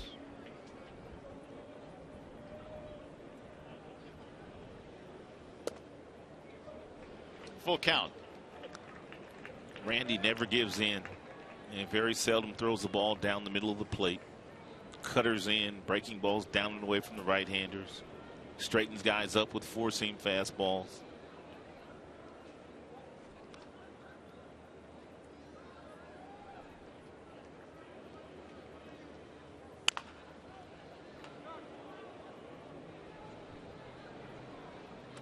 Three and two, the count stays on Johnson with 2 outs here in the third. Indians won the opener 7-2. This was to be a 4-game series, but with the back-to-back rainouts, the last game will be made up only, I think, if it matters in terms of the pennant races. Major League Baseball has to okay that. And there is ball 4. 2 out, base on balls.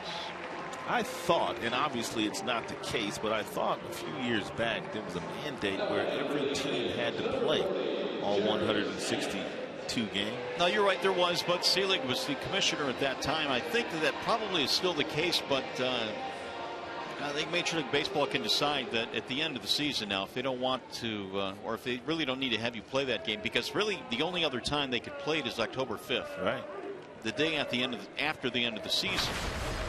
The Indians and Tigers don't have any common off days. I can see myself spending my birthday here in Cleveland. October 5th, huh? It's my day. So we'd fly from Chicago to Cleveland. Yeah. I'd even let you take me to dinner that day, too. Would you really? If you wanted to, I would let you. And I'd be happy to do it. I know you would. Here's the 0-1. 1 ball and 1 strike on Jerry Sands. Walked in the first.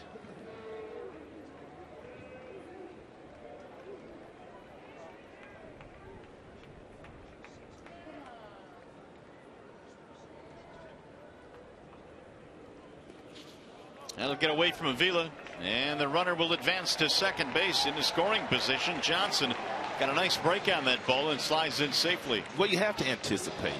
You know that Wolf throws a lot of breaking balls.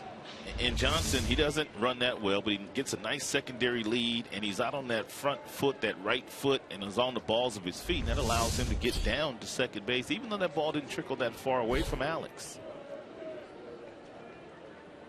Second wild pitch that Wolf has thrown in this game.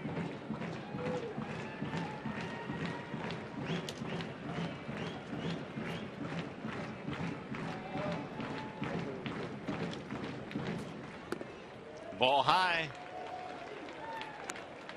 3-1 now on Jerry Sands. Urshela waiting on deck.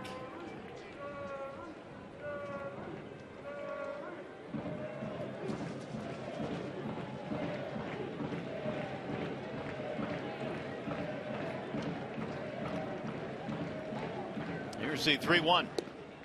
And he walked him. Another base on balls. A pair of 2-out walks here for Wolf. He's already walked 4 in the game. And it's going to bring another visit out to the mound from Jeff Jones with Giovanni Urshela due up.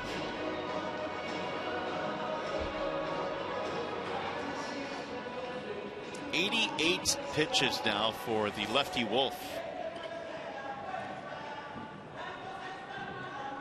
Here's our high-speed pitch, and it is brought to you by Xfinity. A top fastball so far thrown by Wolf today. 91 miles an hour and 70 with his curveball. Second visit of the afternoon by the pitching coach, Jeff Jones. Well, Drew Verhagen now starting to warm up in the Detroit bullpen. Well, no longer do they need the long relief of Kyle Ryan, and that's why. And now Verhagen up. So here is Urshela. And he pops up the first pitch. Foul ground, first base side. Victor trailing, but it's back out of play. It might not be all bad to get a right-hander up and in the game anyway, with all the right-hand bats that right now Francona has in his lineup, although he has a lot of lefties sitting on that bench. Got a pretty potent bench here in game 2, led by Brantley and Kipnis. 0-1. Urshela walked with the bases loaded in the first inning, forcing in the Indians' second run of the game.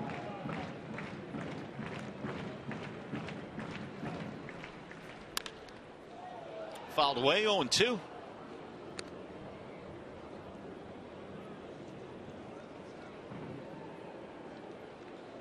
Giovanni had a couple of doubles in game 1. That was on Thursday night, a ball game in which the Indians won a back and forth affair, 7-5.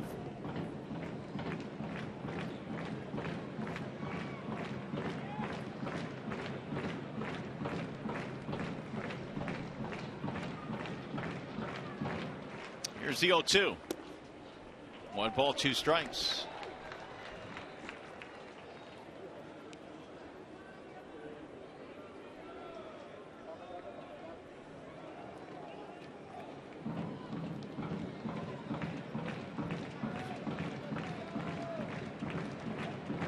.52% of the 91 pitches thrown so far by Randy have been fastballs. 48% off speed. He's just having a tough time throwing the ball over the plate. He's gone to 2-2 now.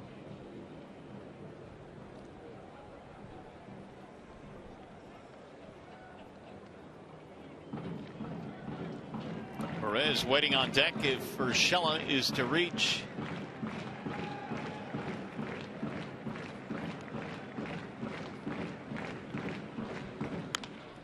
In the air toward right center field. Here comes J.D. Martinez on the move to make the catch, and that'll end the inning. No runs. They get a couple of walks and lead 2-3 in the books in game 2.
solid cases for most of them. I think that it's Donaldson's to lose. He might be able to go over for the rest of the year and still win the MVP. Really, he's kind of set the standard with 38 homers and nearly 120 driven in, and his impact at the third base position. He's the MVP for me in the American League. The other guys are really good players: Trout, Kane, Morales, and even Keuchel is going to get some consideration. A little pop up might be a tough play, and it's going to drop out of the reach of AVILES, and Castellanos has a bloop single. You got anybody other than Donaldson winning that MVP right now? Nope. He kind of convinced me in that series. We saw him in Toronto, and he hit one off the third deck in Toronto, and not to say that qualifies he was an MVP, but 119 RBIs. I mean, that's what a year he's had. And the Blue Jays have really come on. They're having a great season. Blue Jays have always had real good offenses, really good teams the last number of years, but now they've added some character guys, some guys that play the game the right way. Donaldson would be one of those guys, and Encarnacion's had a nice year. He wasn't even listed there, but he's had a fine season too. So many guys, but it's Donaldson's as far as I'm concerned. You know, we go back to 2011 when JV won the Cy Young and the MVP. There's a strike call. We had Keuchel on that list. I don't think he's having nearly the dominant type season that JV had that year, but I mean, it can happen. Sometimes we forget about the starting pitchers. Keuchel's been awfully good for Houston. Nor will he ever really get that kind of consideration because he doesn't have that 100-mile-per-hour fastball. Yeah, I agree. I mean, he's a good pitcher. I mean, he gets lots of outs, lots of contact, great at home. You name it. He's done everything really well, but it's that guy that baseball's infatuated with, the guy that throws 100 miles an hour. And Justin was known as the best pitcher in the sport for a number of years. Keuchel's not known as that, even though he's going to win a Cy Young possibly.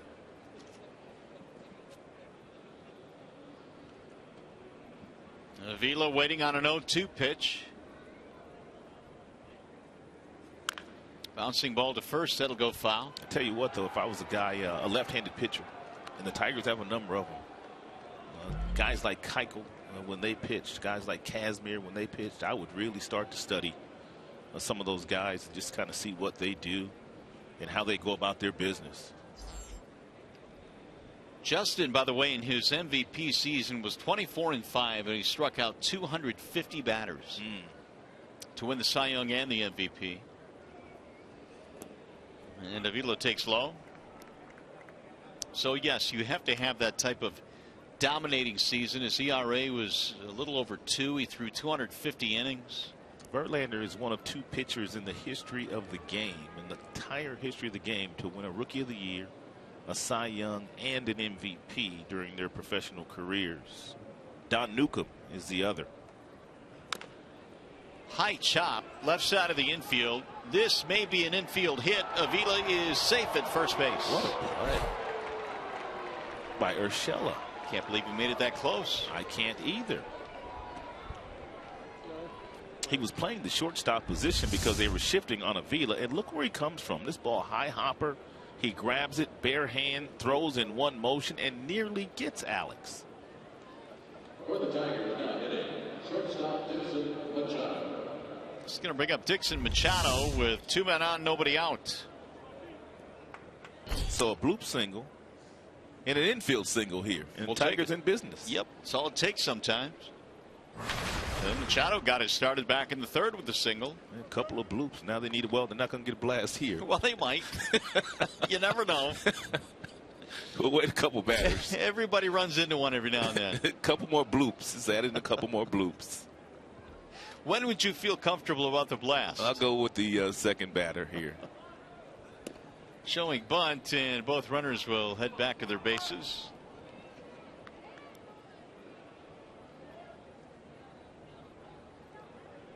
One ball, no strikes on Machado. And if you're Machado in this particular situation, you want to bunt the ball down toward third base. You want to go in this direction toward Urshela, because he's the one guy that you want him to vacate his position. You don't want to go down toward first base because Santana can really crowd you.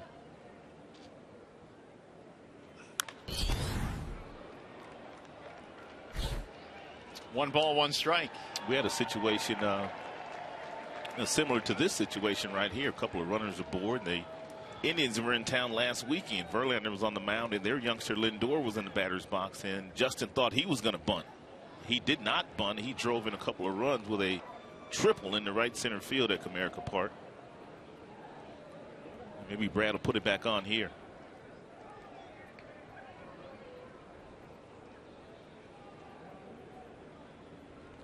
He did swing and a miss.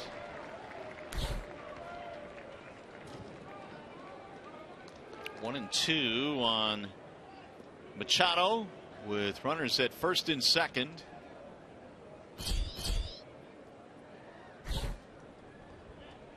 Waiting on deck is Romine.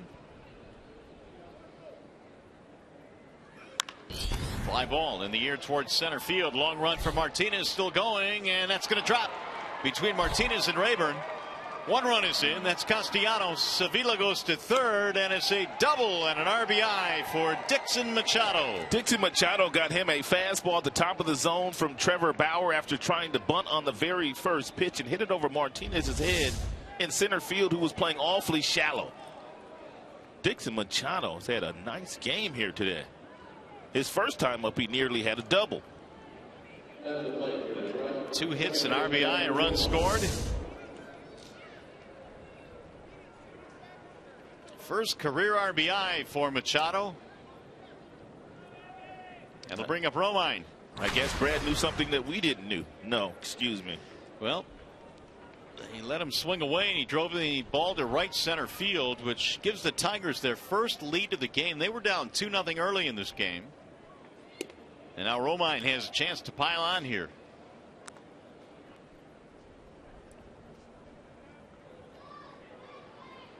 Well, I guess there's a blast. A couple of bloops, and we got a blast. You have to settle for that. Yeah.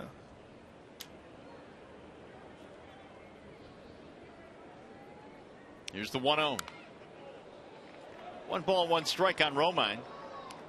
And Terry Francona not playing his defense all the way in. He's got him relaxed enough to where they might be able to make a play on a ground ball, and he knows that the Tigers, with nobody out, anything hit on the ground, Avila's not going to come home unless the ball goes through the infield.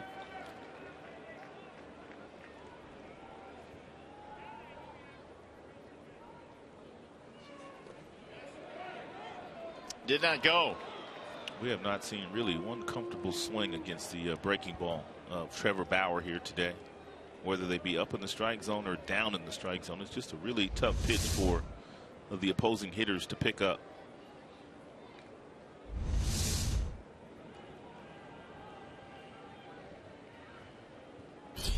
Still nobody out in this inning. The right-hander Webb beginning to warm up, as Bauer has major trouble here. He's been unable to hold on to a 2-0 lead.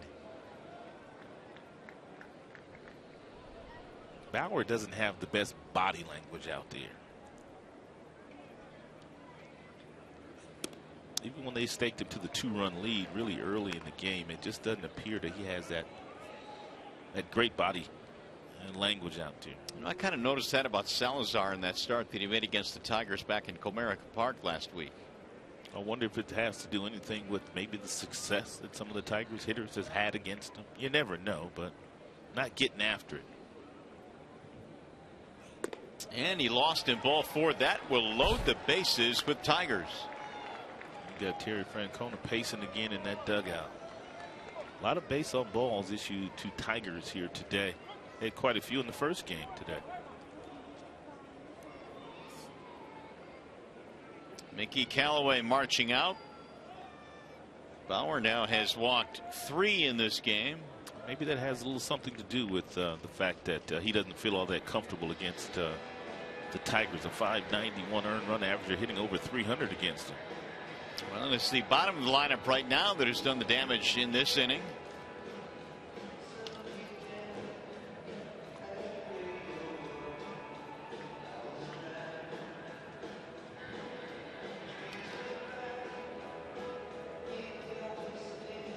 So they're loaded up. Here comes the top of the Tigers lineup. It'll be RAJAI Davis.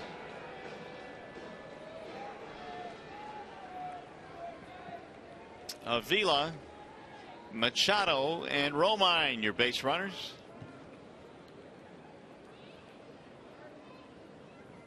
Looking for the double play ball up the middle. RAJAI is single and a strikeout in this game. Bouncer right back up the middle. It's going to find a hole though into center field. Avila scores. Machado coming home. Here's the throw. He is scoring standing up. And the Tigers get a 2-run single from RAJAI Davis. 5-2 Tigers. And we told you that RAJAI Davis had a really nice homestand before the Tigers came on this road trip. Did not play the first game of the day, but now singles up the middle. And no play on Machado.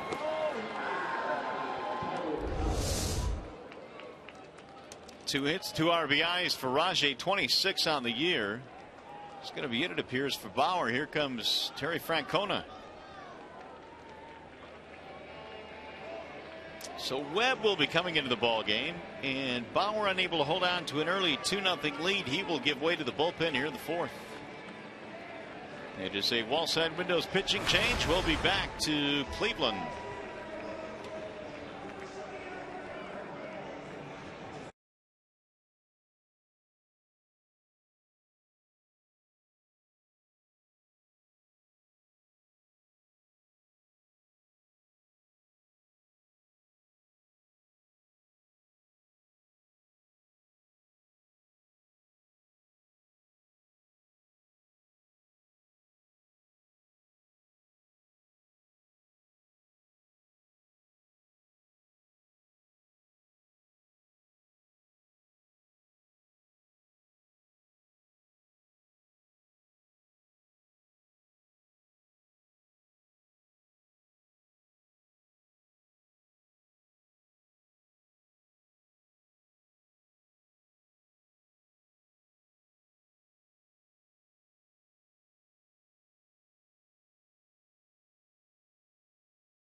He is responsible for the 2 men on the bases right now, but crooked numbers for Bauer.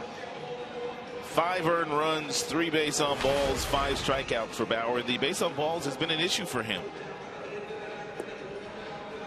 So he'll give way to Ryan Webb now, who checks in out of the Cleveland bullpen.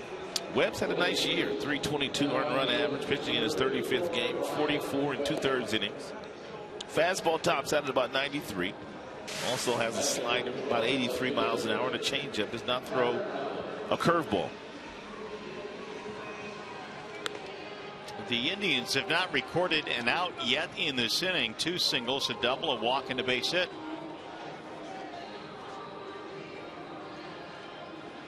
It's Brad Mills there standing next to Terry Francona. They're good buddies. As a matter of fact, they're best friends. They went to college together at the University of Arizona, and they won a national championship. And every single major league job that Francona has had, there's been his best friend on his staff. Well, here is Tyler Collins now with 2 on and nobody out.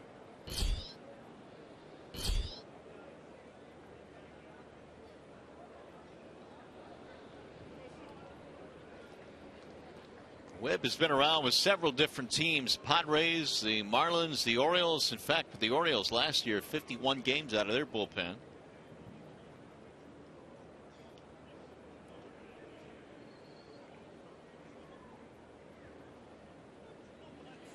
And Collins looks at ball 1.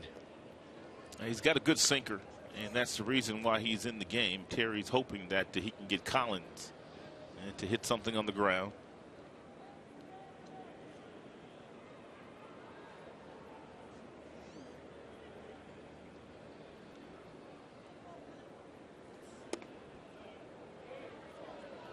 Webb was signed as a free agent in about mid-April. He was given free agency after the Dodgers let him go.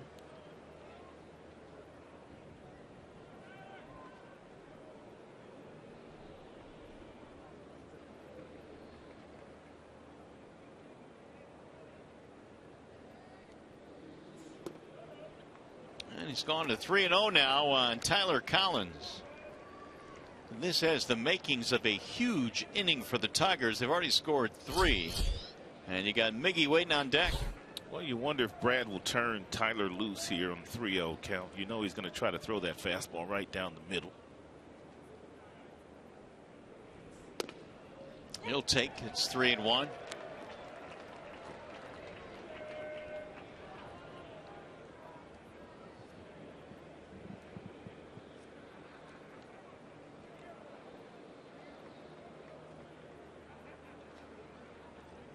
Bauer ends up going 3 plus 5 hitters.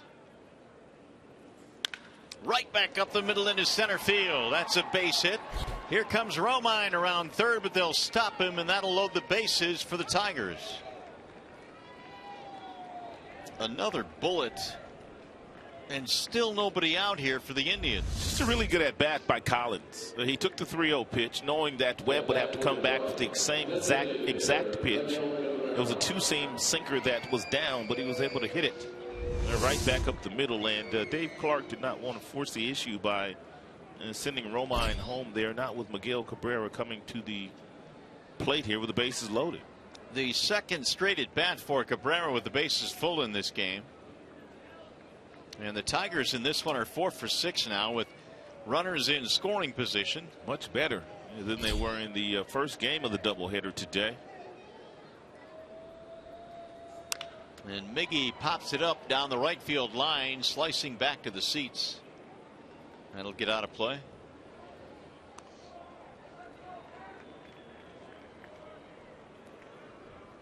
Tigers now have 8 hits. Romine, RAJAI, and Collins.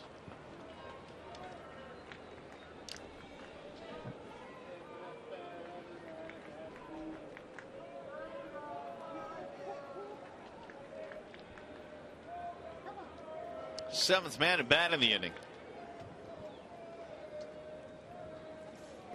Ooh, he held up, I believe. Yep. 1 ball, 1 strike. Webb is still looking for that ground ball, and Miguel knows that, so he has to make sure that he sees the ball up in the strike zone, because he's got a lot of sink on that two-seam fastball that he's been throwing here in this inning, anywhere from 89 to 91 miles an hour.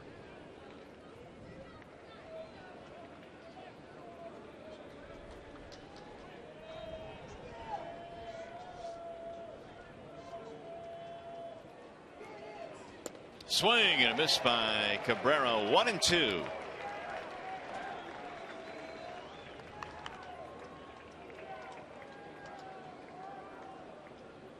Cabrera back in the third, struck out with the bases loaded. Bauer got him that time. But J.D. Martinez followed with a 2-out, 2-run single to tie the game.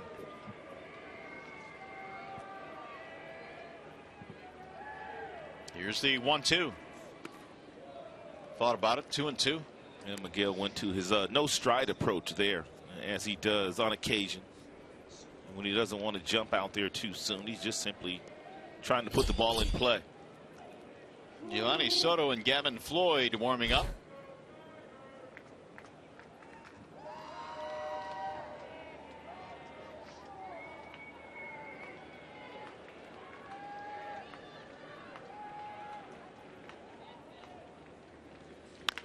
Ground ball to short, should be 2. Lindor to second 1, and the relay is a double play. That'll get another run in, but there are 2 gone now. That's why he was in the game. Romine comes in to score. 6-2 ball game.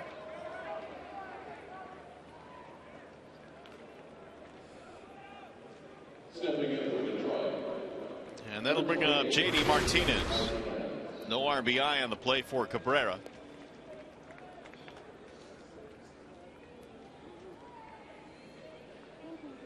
J.D. 2-run single back in the third. 93 RBIs.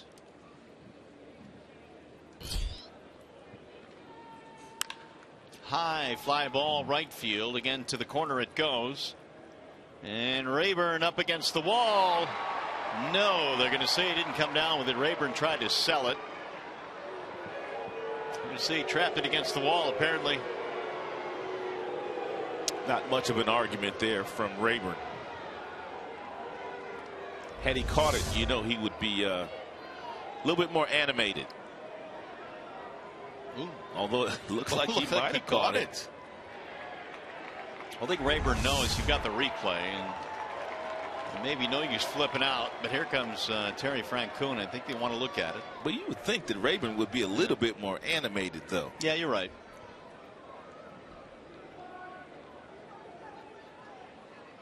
So we'll get a challenge. At least on that initial look, it appeared he caught the ball. Ladies and gentlemen, that previous play is now under review. This play is under review right now.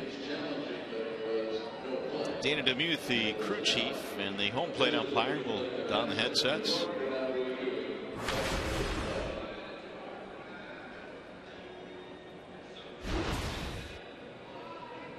No catch is the call on the field.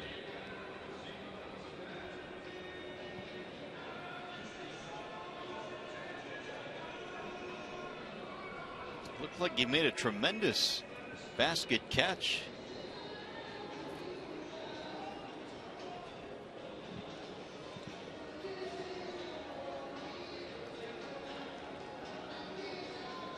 From that angle, which I assume is our best angle, it certainly appeared like he caught the ball. I didn't see any evidence that it actually hit the wall.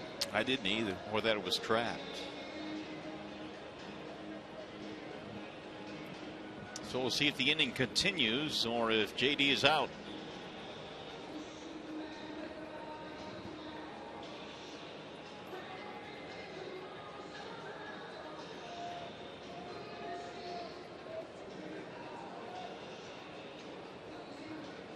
It's got to be a catch. We shall wait and see, though. Webb wanted to continue warming up, so they moved the umpires.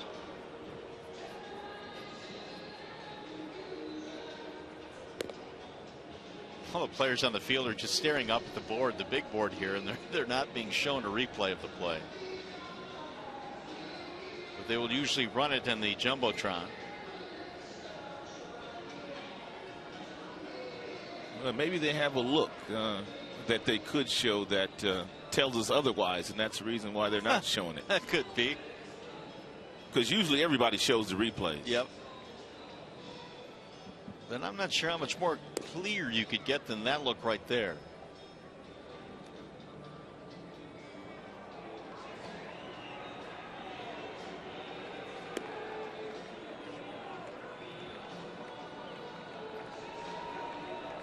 Now the Indians players have seen it on the big board. They're now starting to walk off the field like they're going to make the call for the umpires in New York. Now, the umpires here have nothing to do with it now. It's strictly up to the umpires in New York as to whether or not the call is changed or if it stays.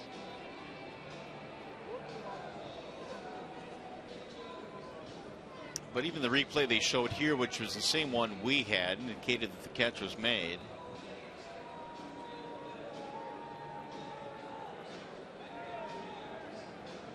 But it's taking a while.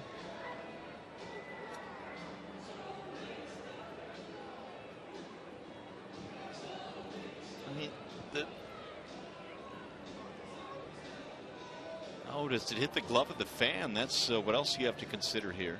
So they're saying basically had the fan not interfered, it would have been a catch, no problem. Well, I think they're trying to decide whether or not he interfered, and if that was the case, what do we have here? Now he's out. All that for what we thought. So Martinez is out. Big inning for the Tigers, though. They score 4 runs and they have the lead.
Cleveland today.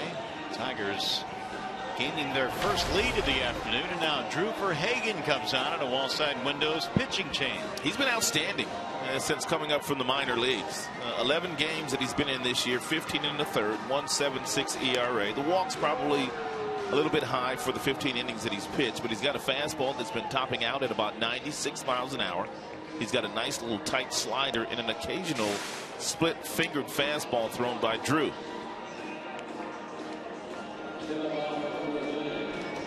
Randy Wolf just had trouble throwing strikes today. He walked a couple of batters in that third inning. He had that really long first inning in which he threw 50 pitches, and of course they were fouling off a lot of pitches as well.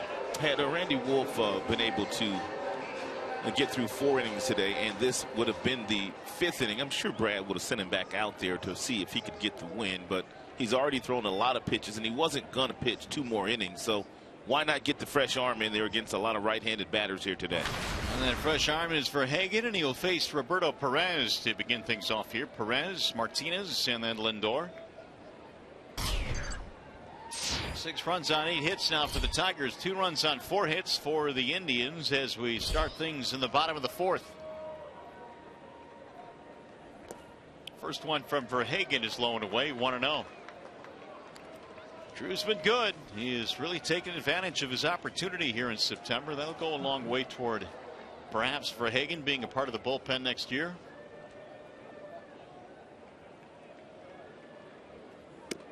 Little bit high and away, 2-0.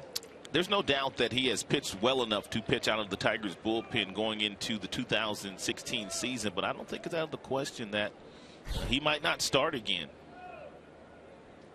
Here's the 2-0. You get the feeling he's got a shot, huh? I do. I have a feeling that he might just go to spring training and be fighting for a job in the rotation. And if that doesn't work out, then you have plan B, knowing that he can pitch out of the bullpen. Well, I think if you ask most guys, they would love to be starters. Most of them will tell you, yeah, I want to start in the big leagues. For sure. He's gone to 3-1 now at Perez. Well, we talked about the 9 walks in 15+ innings. That is one area where he'll need to improve.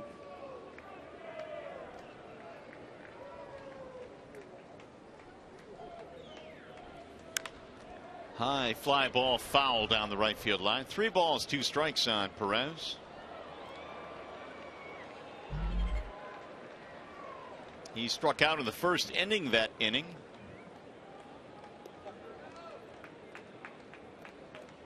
It was the Indians that was the first opponent for Verhagen as a major leaguer. He made his first big league start last July against these Indians.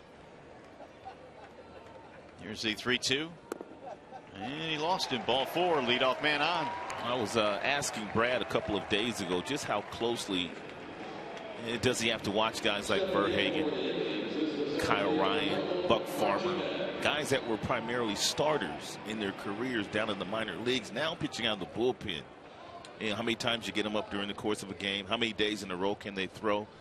And he said it's really not as difficult as some might think, because obviously he's watching how many pitches they throw. But he did say the one thing that he has to watch is getting them up early in games and not using them. He says with those guys, once he gets them up, he pretty much has to get them in a game. I mean, because it's different for these guys. It really is, and these guys have had a lot of success in the minor leagues in the starting rotation. The guys like Farmer and Verhagen, but different role here in the big leagues.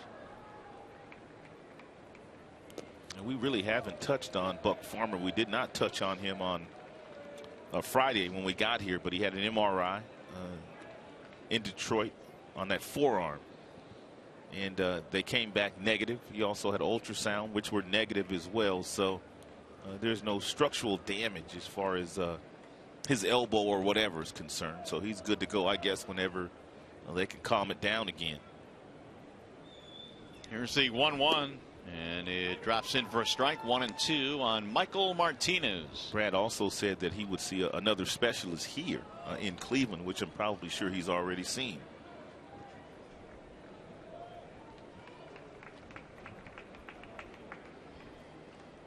Boy, the Tigers have had to deal with a lot of injuries down the stretch. It's been one of those years. Not just down the stretch, but early too. There's a 4-6-3 double play. Nicely done as Verhagen gets the ground ball from Martinez. Yeah, I mean, you're talking about guys like Victor and guys like Verlander and Cabrera. Miggy's missing time. But these pitchers, man, you're talking about, Sanchez and Norris going on the DL. It's been an odd year. Albuquerque missed 12 days with a bad hip. And that's when he was pitching well. Here is Lindor with 2 outs. Single and a fly out for Lindor. All the way to the backstop. 1-0.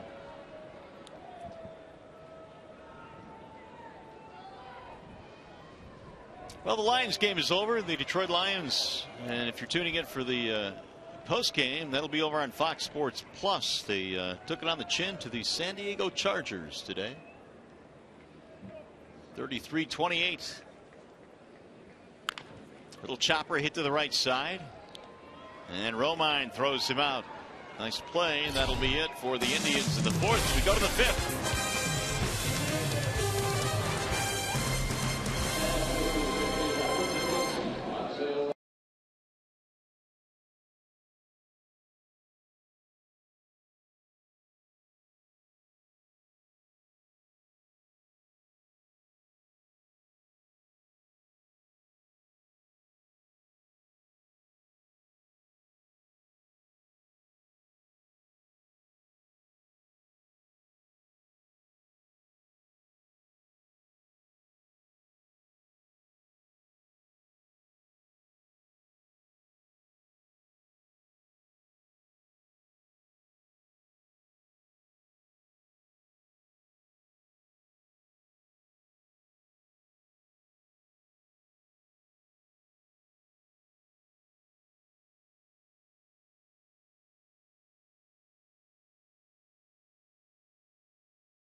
Bernstein Law Firm, official legal services sponsor of Fox Sports Detroit. Bell Tire, get the lowest tire price, period. Bell Tire. Myers, save big with MPerks from Myers. Sign up at MPerks.com. And by Chevrolet, find new roads. Back here in Cleveland as we head to the 5th inning, game 2 in this doubleheader. Tigers have a 4-run lead, trying to get the split in the twin bill. The rain finally staying away. Rain the last 2 days here in Cleveland, washing away a couple of games. In the meantime, here is Victor Martinez to lead it off. Then Castellanos and Avila. Tigers have 6 runs on 8 hits, and the Indians 2 runs on 4 hits. First one is hammered down the left field line, foul. Victor has a walk and a ground out in this game.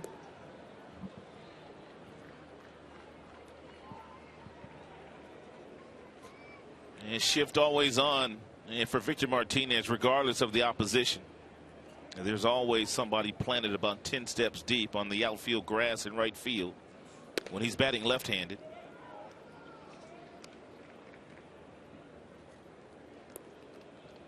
It has probably taken a while for guys that are shifted as deeply as Victor to get used to the fact that they're losing hits to the shift. And it certainly is the case, not for just Victor, but a lot of hitters now. Balls that are hit up the middle, and that's nicely done. He goes the other way. Looks like he's been trying to do that all night long. And you saw Victor, as he got that base hit the opposite way, he was staring in at his dugout almost to say, I'm going to beat this shift. Because the guys, whatever Victor said to them as he ran by them, they got a nice laugh out of it. And check out Victor after he hits his changeup the opposite way. He's got a couple of words for his teammates. Looked like he stuck his tongue out at him.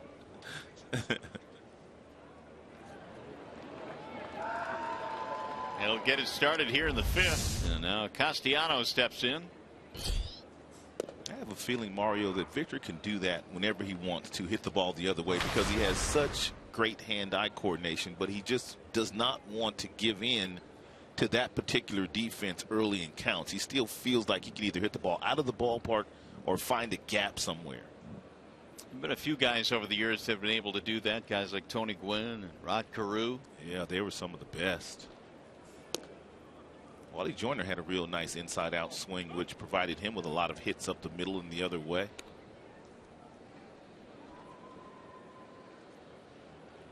Where's Wally?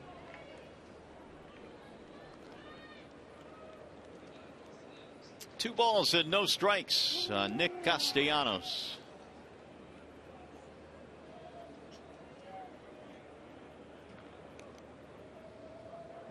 Single strikeout for Nick. Webb with the 2-0, and it's inside. 3 balls and no strikes.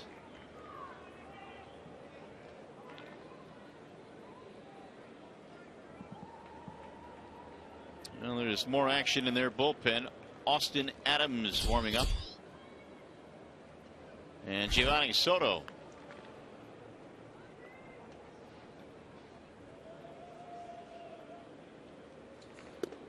That'll ride inside for a strike, make it 3-1.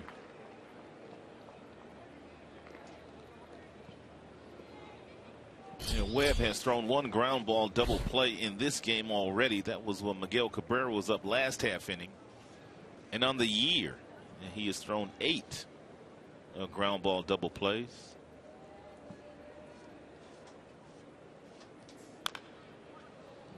3-2.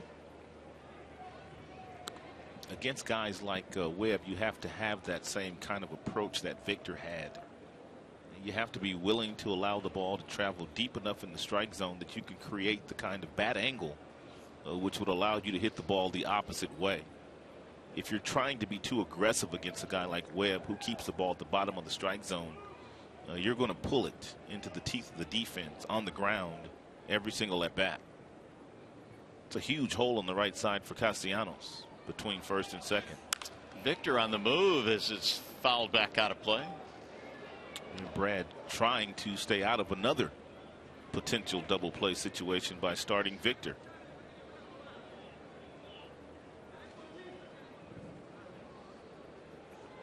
Tigers fell behind 2-0. They tied it with 2 in the 3rd. They went ahead with 4 in the 4th. It looked like Brad motioned to Victor to run again.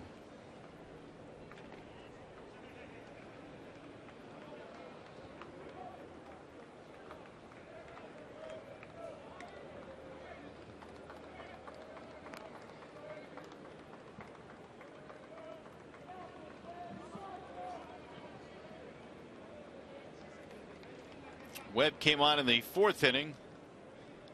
Gave up a hit but got a double play ball, and now a single here in the 5th. Trevor Bauer staked to a 2-0 lead, could not hold it. Swing and a miss, and Castellanos ends up striking out, 1 away. Wise decision to keep Victor at first that time. Fans, don't forget you can support breast health awareness and Pink Out the Park on September 18th. The Tigers hosting the Royals at 7:08. First 10,000 women receive a free Pink Out the Park Infinity Scarf. If you'd like tickets, go to Tigers.com or call 866-66-TIGER. It's going to be it for Webb. He'll depart. Another pitching change. Soto coming in out of the bullpen. Will be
Indians have gone back to the bullpen in the 5th inning. Tigers have a man on with a man out, and Giovanni Soto will check in. Here are the numbers that Soto had at AAA Columbus this year. In 46 games in AAA for Soto, 2.68 ERA, not bad at all. The whip just a shade over 1, but take a look at the opponent's batting average against him. Just 187, and he punched out 51 batters. Giovanni Soto broke into the Tigers system and then was acquired by the Indians in the Johnny Peralta deal back in July of 2010. Soto made it as high as West Michigan A-ball in the Midwest League in the Tiger system before the trade. He's got a fastball, he's got a slider, he cuts the fastball, he's got a curveball, also a changeup. So he's got an assortment of different pitches. Fastball tops out at about 90 miles an hour. Avila rips one in the air in the deep right field. That ball has a chance to go. It's off the top of the wall. Martinez will rumble to third base, and Avila has one of the longest singles he'll ever see. He may have made it to second base because they were set up as far as the cutoff and relay to relay that ball home, knowing that Victor Martinez was running, and Avila could have made it. And first pitch fastball thrown by Soto at 90 miles an hour off the gate, played perfectly by Rayburn. He fires to the cutoff man. Lindor as well is not there. Look at where Lindor, he's the second baseman. He's out there as well. Avila probably could have gotten himself a double. Well, that's going to be it for Soto. He's going to face one batter, and he's immediately yanked. That was fast. Giovanni, we barely knew you. 6-2. We'll be back.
Base hit up the middle by Rayburn, then a bases loaded walk to Urshela.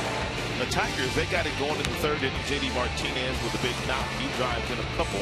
And JD pretty much has been in the middle of everything the Tigers have done positive here today. And Machado, who doubled with runners on first and second, clear bunting situation.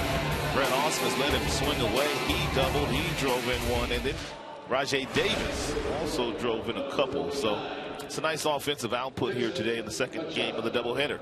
Austin Adams will come on now for the Indians. Adams pitching in his 25th game this year. Nearly 30 innings pitched, 3.64 ERA, 22 walks. 22 strikeouts, 12 base on balls issued by Adams. Or as they refer to him in the game notes for the Indians, Adams Austin. He's got a big arm. His fastball is the upper 90s fastball. There it is, 97. Also has a nice tight slider. His slider is a hard slider that gets up to 88 miles an hour.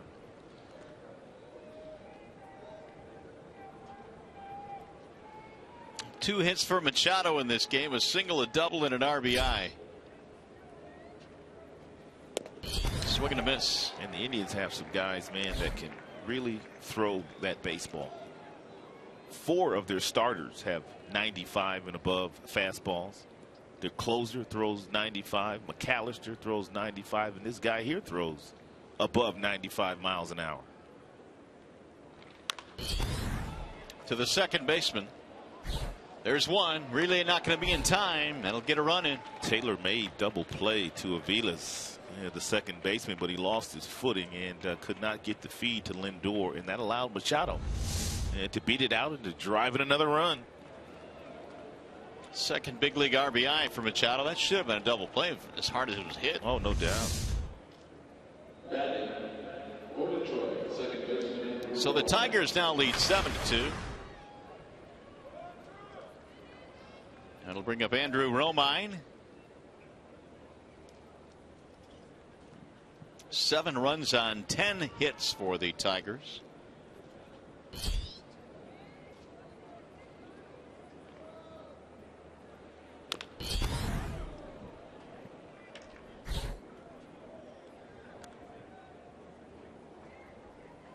Don't forget, if you're tuned in looking for Lions postgame, it is on Fox Sports Plus.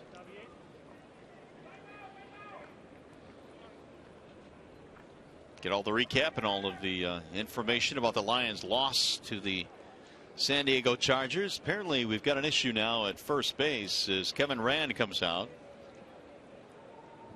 Having a look at Machado.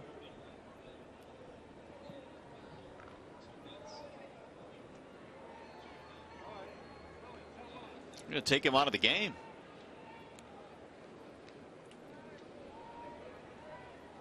So Dixon leaves. He was in there for a pitch before they decided to take him out. Well, he must have been talking to Omar Vizquel, and Vizquel motioned to the dugout that maybe they ought to come out and take a look at him. Couldn't see anything there, but he pulled up, and you could see the grimace on his face. That left knee looks like that's where he grabbed.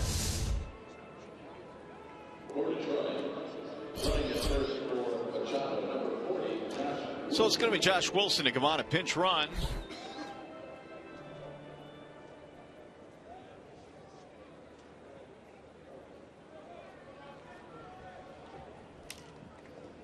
Romine a walk and a run scored. He's also fanned in this game.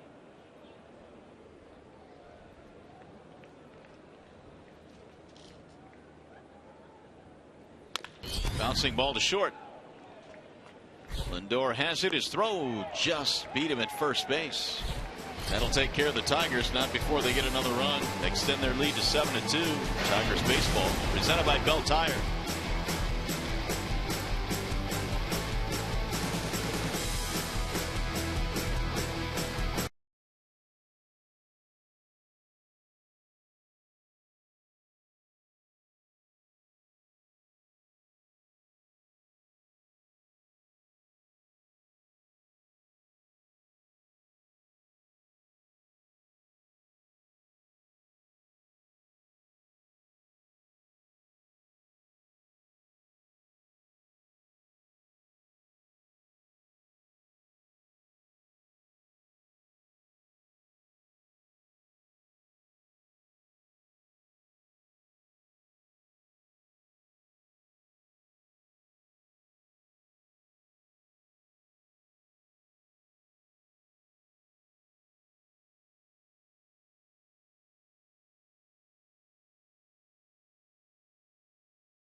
you come in and, you know, you got Tony Romo throwing bombs every day. It's, you know, it's just going to be a magical mix of people that come together and win me a championship.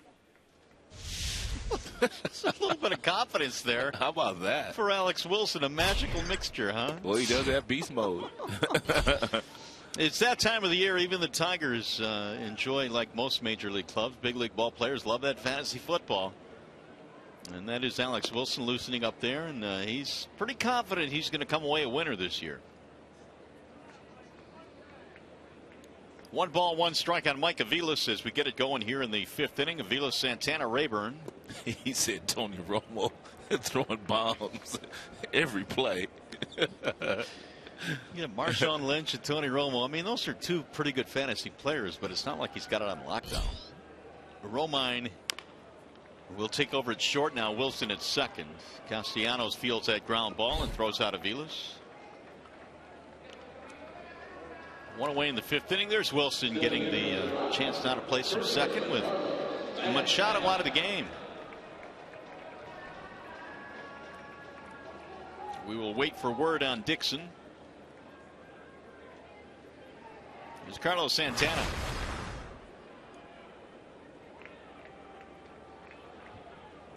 It'll force Castellanos to run to the other side of the infield now and play the shift.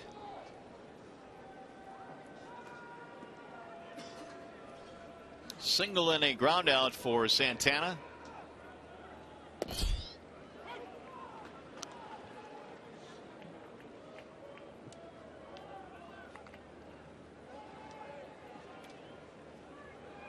Indians had 12 hits in the opener. They've been limited to just 4 hits today, and really it didn't seem like it would be plausible with the way or the start that Randy Wolf got off to. He threw 50 pitches in the 1st inning.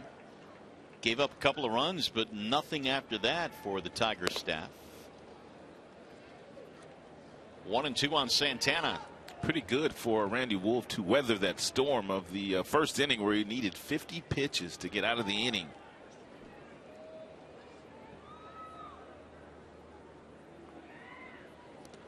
Yeah, he was on the brink of coming out of that game, was able to battle through it. And Randy ended up giving him 3 innings tonight.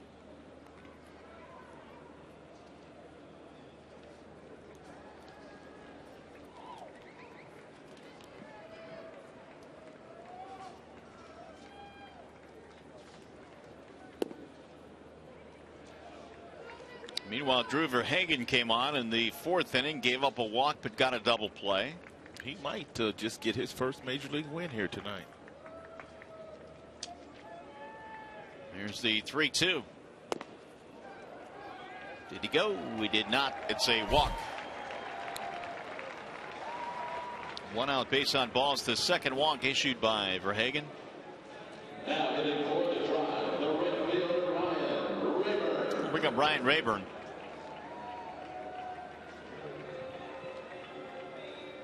Looks like Chisenhall's going to bat for him.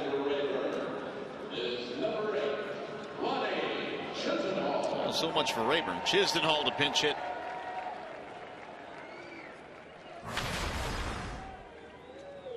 Well, right field is one of those positions where Francona will platoon with Chisenhall and also Ryan Rayburn.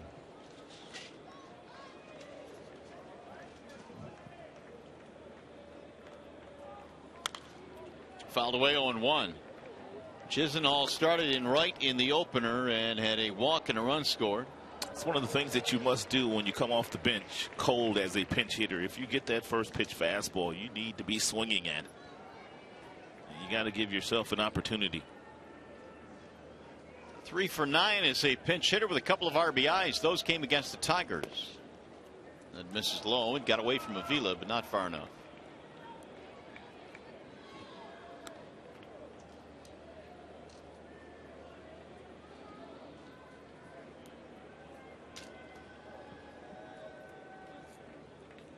One ball, 1 strike on Chisenhall.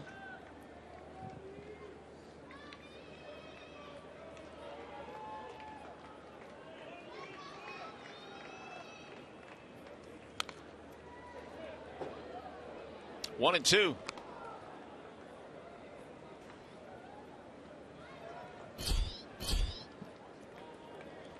See, for Higgins, the breakdown not very good. 13 against 12 of the 25 that he's thrown.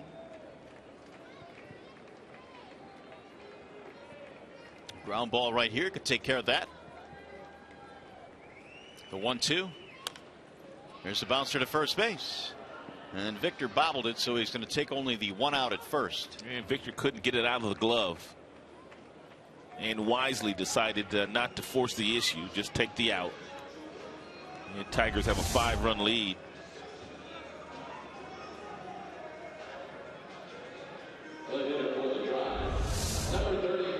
Two gone now for Johnson. Advanced the runner Santana to second base.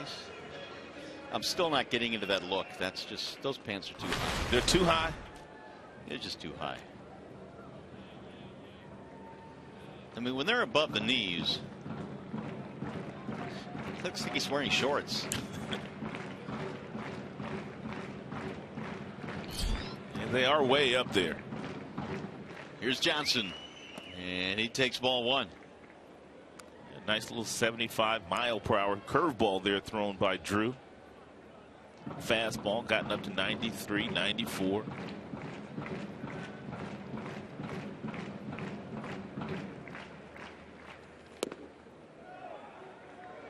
Two 2-0.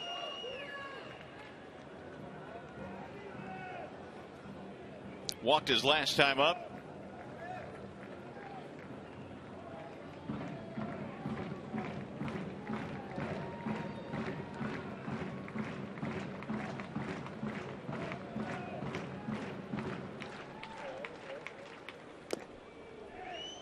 Two balls, 1 strike now on Chris Johnson. And Sands hold his hands up very high. As a matter of fact, he holds his hands up above his head. Johnson, excuse me. Ooh, that's not fair. Reagan comes off the mound, and that'll be that for the Indians. What did he get in his kitchen? Made a sandwich. Yeah, he did. Had a drink. And then some.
The amazing thing is that since the trade, the Mets are a plus 82 in run differential. I heard one of the Mets announcers say yesterday that Cespedes is off to one of the best starts of any player in the history of that franchise. It's pretty good. Talk about Madison Bumgarner in game 1 of the doubleheader today. Took a perfect game into the 8th inning yesterday. And Mike Moustakas a 9 RBI night last night. I think Bumgarner kind of pitches in the shadow of Kershaw and Greinke, at least during the season. Of course, what Bumgarner did last postseason might not ever be duplicated, but it doesn't seem like he gets his due during the regular season. Give up just 1 hit, 9 strikeouts, didn't walk anybody in that game. Talk about Kershaw and the fact that he might strike out 300 batters this year, and what Greinke has also done. with his earned run average. That's toward right field. Chisenhall is out there, stretching out. What a play by Lonnie Chisenhall. Oh my goodness. That's as good a play as you will ever see. Terry Francona said a couple of days ago that he's as good as any right fielder that he has seen this year. And he's only been out there for about 30 games in his major league career. Talk about selling out. He stretched out, and that is a tremendous catch.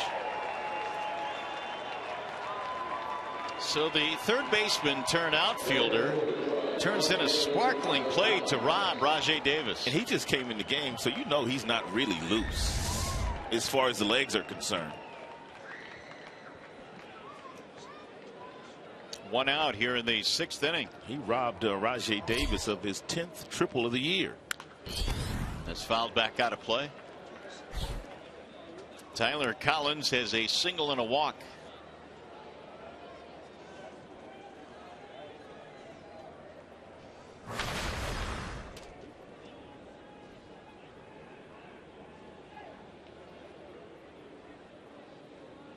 Here's the 0-1.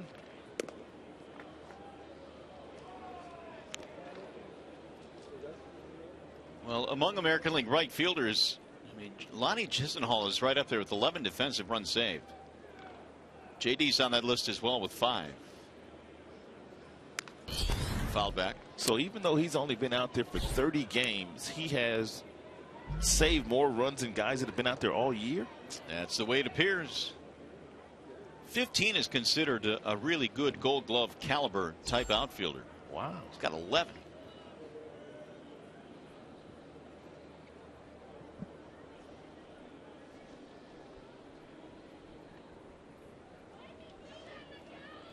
Here's the 1-2. Fouled back out of play. Collins staying alive. I mean, that kind of speaks for itself. I mean, it really does.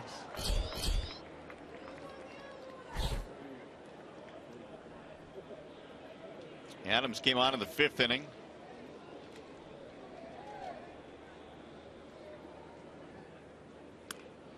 Did not go. 2 balls, 2 strikes on Tyler Collins.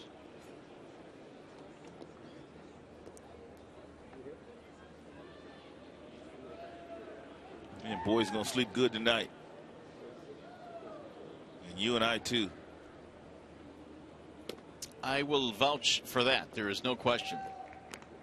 Tigers will fly into Minnesota tonight after the game. They'll start a 3-game series versus the Twins beginning tomorrow night. And we will gain an hour once we get into mini.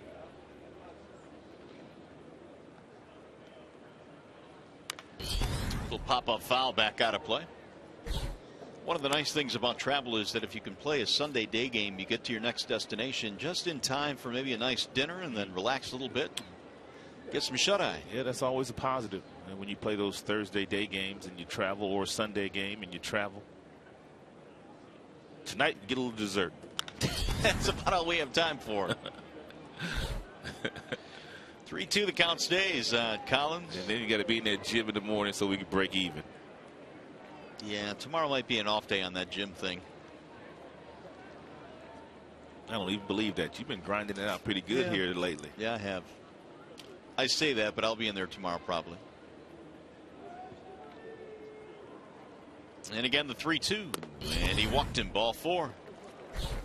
1 out, base on balls.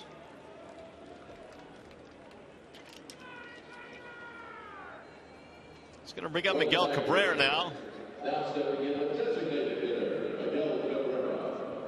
Rough series for the big fella. Just 1 hit in the series. 0 for 3 so far in this game. He's grounded into a double play. Struck out with the bases loaded as well. By the way, we've had 10 walks between both staffs in this game. 10 base on balls. And we'll see if Cabrera can do something about the 1 out walk to Collins.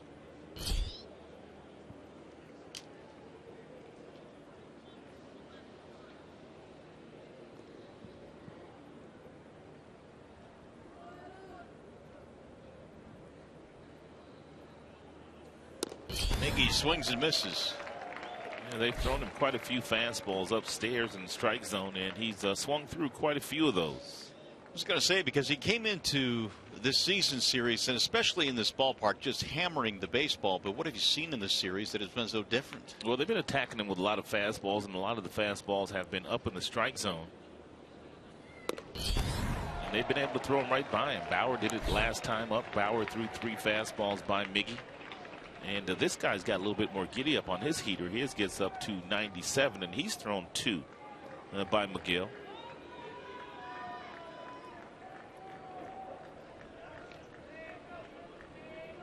And the 1-2. Fouled it back. Perez, the catcher, was playing with Miguel Cabrera. And Adams, the pitcher. They kept shaking and shaking and shaking. And then Perez, the catcher, was patting the dirt. And like he was anticipating a breaking ball down. And he was patting the ground hard enough to let Miguel hear him. And then they threw a fastball at 97.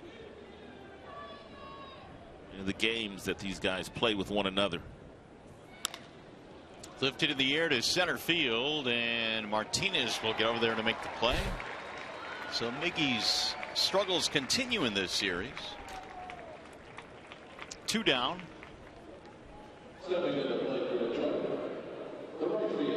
It'll bring up J.D. Martinez.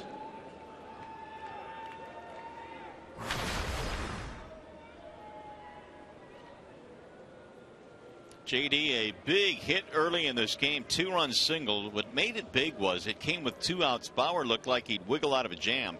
He struck out Cabrera with the bases loaded, but then J.D. got him. Chased a fastball up at 97. Tough to catch up with a heater up in that area, especially with that kind of velocity.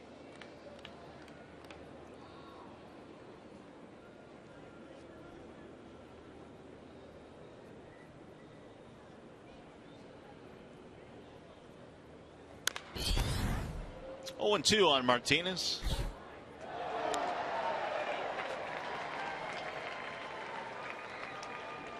Tigers in that first game against the Minnesota Twins will have Kyle Lobstein. Tyler Duffy will throw for the Twins.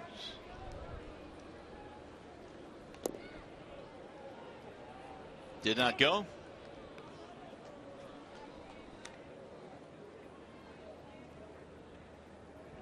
When I think back to this Tigers season, it kind of turned for me in that series in Minnesota right before the All-Star break, when the Tigers coughed up that 7-run lead late in that game.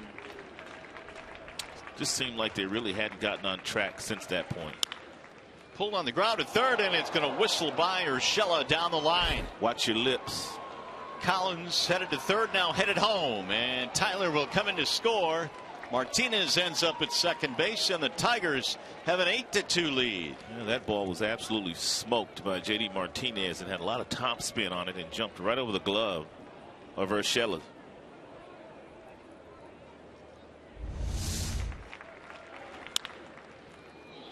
Wicked hop.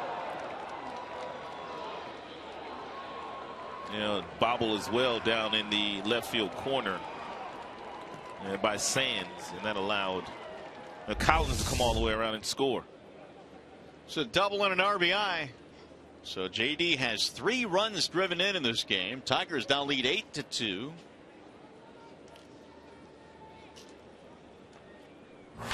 They'll bring up Victor Martinez.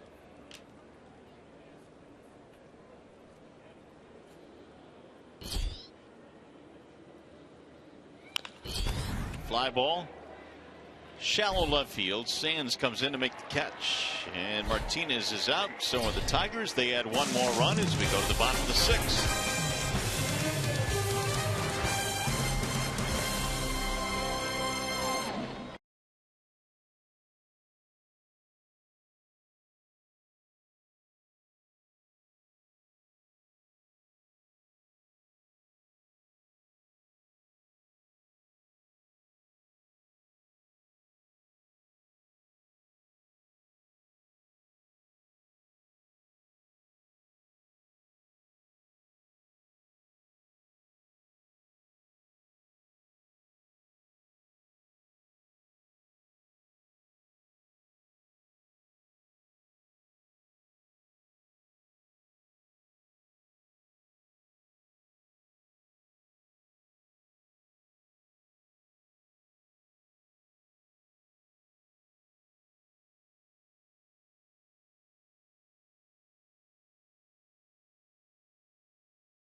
Fan for a chance to be featured in an upcoming broadcast brought to you by T-Mobile.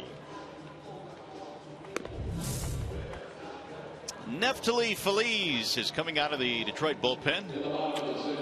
He's kind of scuffled in the Tigers uniform in 21 games. That earned run average is over 10, and that's way too high for a guy that has a skill set that Feliz has. Fastball 95, 96. He's got a nice breaking ball as well, but for whatever reason, the numbers are elevated. Jerry Sands will lead it off. They got those Jerry chants going down by the few fans that have hung around here today. It's been slim pickings this afternoon in the crowd. Sands will lead things off here in the 6th inning. He's had a couple of walks.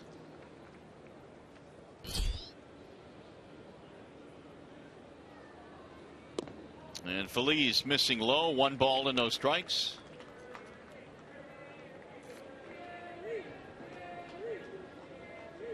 Feliz had 40 saves back in 2010, earning the Rookie of the Year award. Yeah, we were pushing for Austin Jackson that year. Jackson had a real nice rookie campaign for the Tigers after they made the deal to acquire him from the New York Yankees. But it was Feliz. Well, they finished 1-2. Feliz got 20% of the voting compared to 8 for Austin Jackson. Those are the first place votes, I should say. So it was a pretty wide margin that Feliz won it by.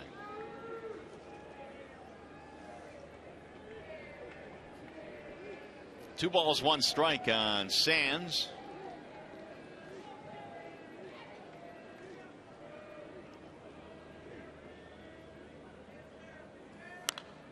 Fouled away, make it 2-2 on Jerry Sands. Feliz followed up his 40 save season in 2010 with 32 more in 2011. And teammates with Ian Kinsler in Texas. They got to the World Series in back-to-back years, led by Ron Washington, who was their manager at the time. Ooh, he got him looking. Strike 3 called. Beauty of the pitch.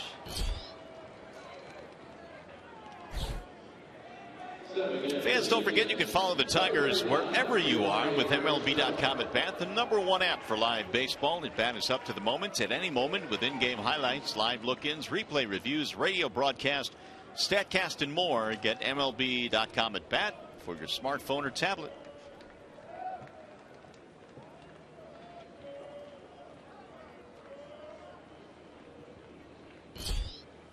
First one sails outside to Giovanni Urshela. Had himself a bases loaded walk in the first inning and driving a run, otherwise 0 for 1.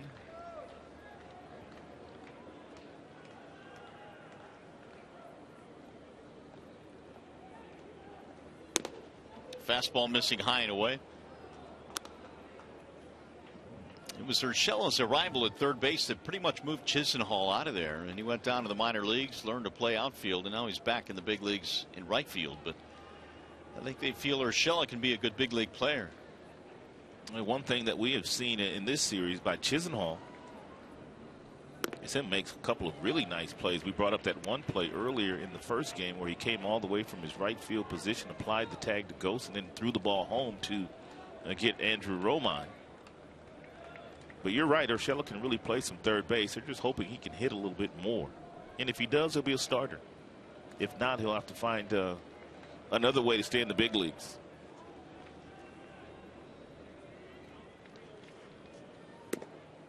That's it for a strike. Well, Urshela last year in the minor leagues did show that he could hit a little bit with power. Had 18 home runs. Only 23 years old. Getting a golden opportunity at this level this year. 245 at bats. And that is up and in for ball 4. It's a 1-out walk, another base on balls. 11 of them now between the two sides. They'll bring up Perez.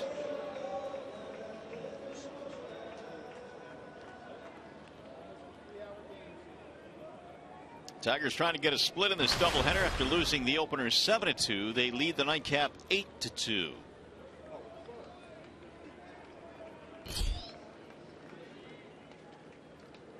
Perez 0 for 1 with a walk.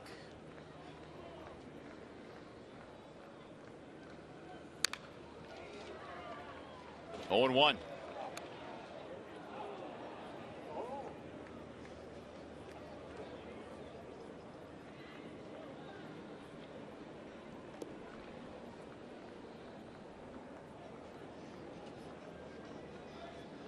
Indians, with their win in game 1, were able to get to the 500 mark at 70-70, but if the Tigers hold on here, they will drop 1 game under.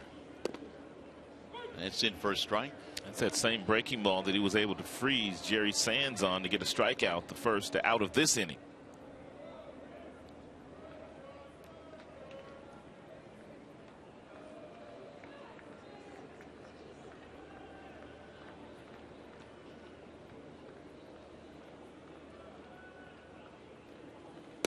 Ooh, swing and a miss by Perez. He quick pitched Perez too. Perez wasn't quite ready for that slider.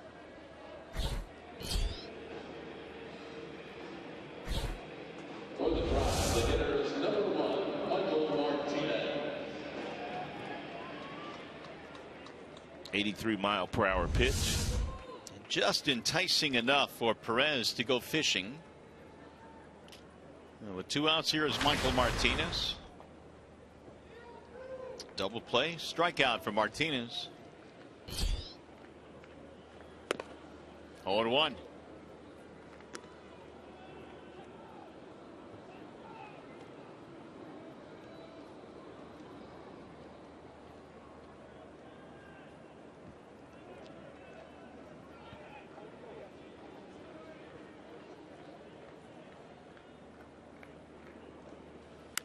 Martinez fouls that one back. 95 that time from Phillies.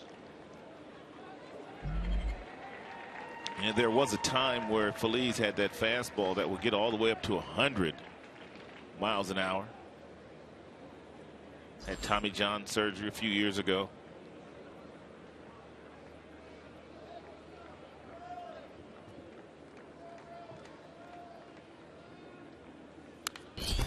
Phillies made his Tigers debut when the Tigers were in Minneapolis earlier this year. That was a series you were talking about where a Dozier hit that big home run for the comeback win. Right.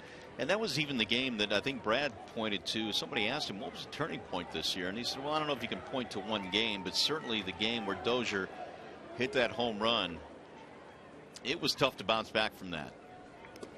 Tigers are 16 games under 500 since that point. Well, so that's clearly a nice barometer. And they were absolutely dominating the Minnesota Twins in the season series. I mean, Twins could not beat the Tigers. Then all of a sudden, they came back and won that Friday. Then they won on Saturday and Sunday.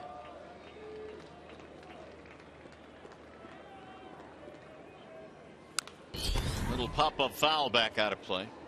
There are a lot of games this year where you kind of look back and say, man, how did that happen? The makeup game in Cincinnati kind of sticks out for me, too. Tigers raced out to a huge lead in that game. And ended up giving it all back. The extra inning loss in Cincinnati earlier this year on the grand slam by Todd Frazier. Again, the 1-2. Soft little line drive to the shortstop. Romine hauls it inside, retired. Nothing comes of the one-out walk. We go to the 7th, game 2 of the doubleheader.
double, couple of ribbies, 6 runs scored. Randy Wolf, you got to give him a little credit because of the 50-pitch first inning. He was able to at least stay out there for 3 innings, so Brad didn't have to totally blow up his bullpen here in the second game of this doubleheader. And I brought it up earlier, Drew Verhagen, he's in line to get his first major league win.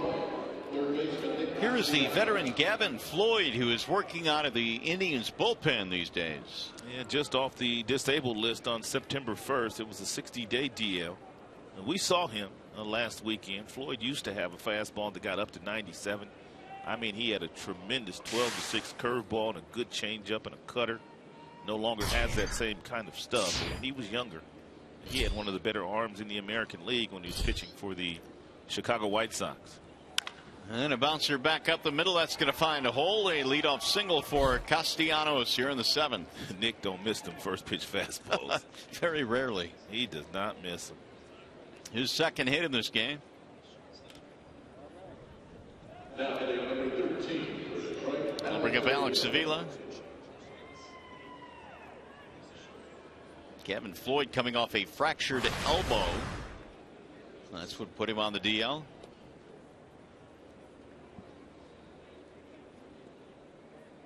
They're shifting to the right side against Avila, as most teams do.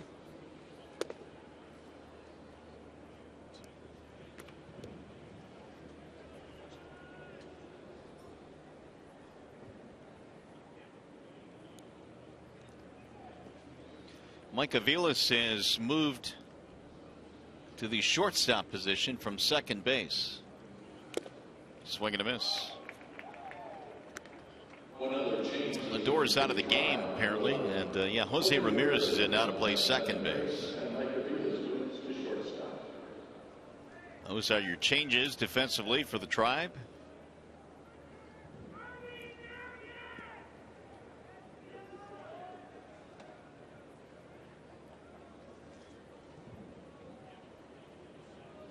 Here's the 1-1 coming from Gavin Floyd. It's a strike called, 1-2 on Avila. Pretty good day for Alex. 2 singles. He has scored a run.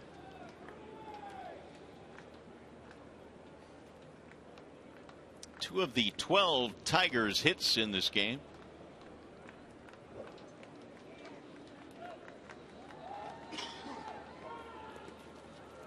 That'll get away from the catcher. And that'll move the runner to second base. Castellanos heads 90 feet.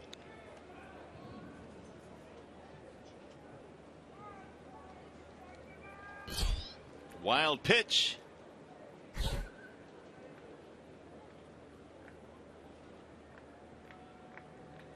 Floyd will get a visit.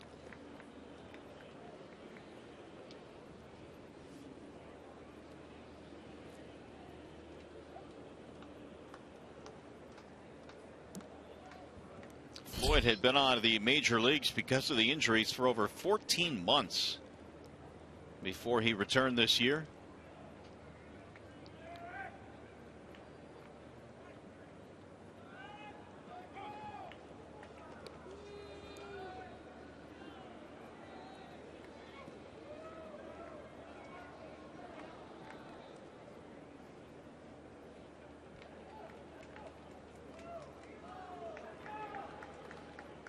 Here's the 2-2. 3-2 on Avila. Floyd began his big league career with the Phillies, but really it was his seasons with Chicago when he was in their rotation that really kind of put him on the map. Won 17 games with the White Sox. That was in the 08 season. Double digits the next 5 years as well. It used to be tough on the Tigers.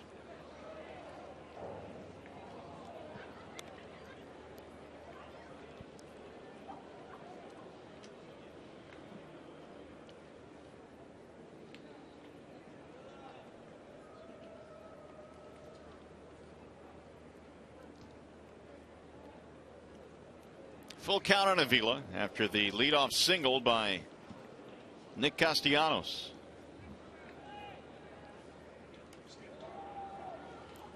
And he lost in ball 4. That's going to put 2 men on.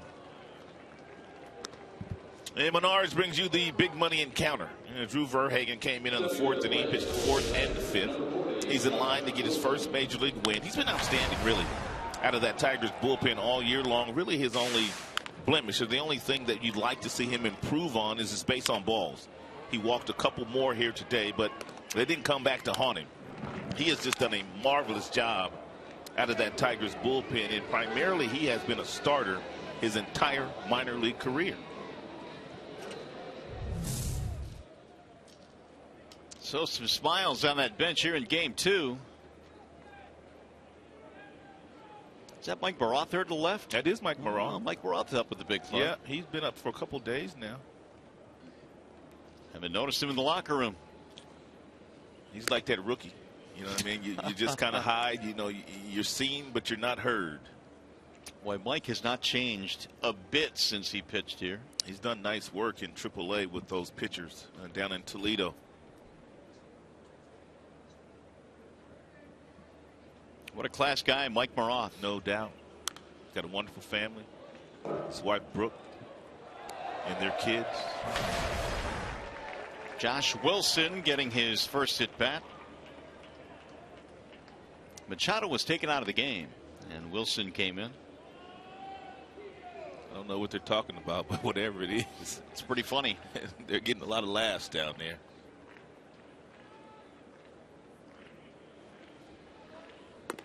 Missed it inside to Wilson, and now Floyd falls behind 2-1. You were right about Gavin Floyd. He was 7-3 career versus the Tigers. Most of that with the White Sox, and a 3.46 ERA. A lot of strikeouts too, I bet. He had that big curveball and a hard fastball. Here's the 2-1. 3-1.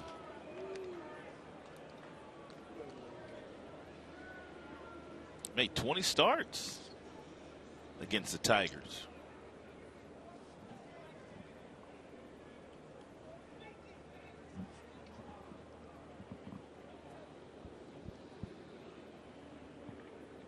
Wilson waiting on a 3-1 pitch. Make it 3-2 now on Josh.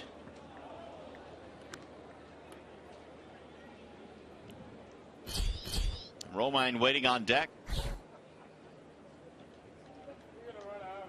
8 runs on 12. Tigers hits. The bats breaking out here in game 2.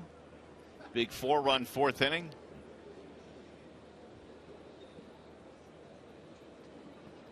Machado 2 RBIs before departing. 2 RBIs for RAJAI Davis as well. And another foul back out of play.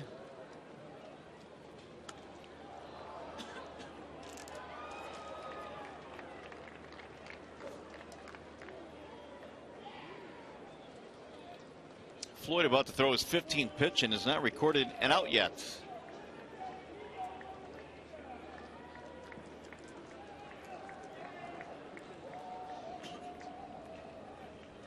Of the 14 pitches he's thrown, 7 balls, 7 strikes.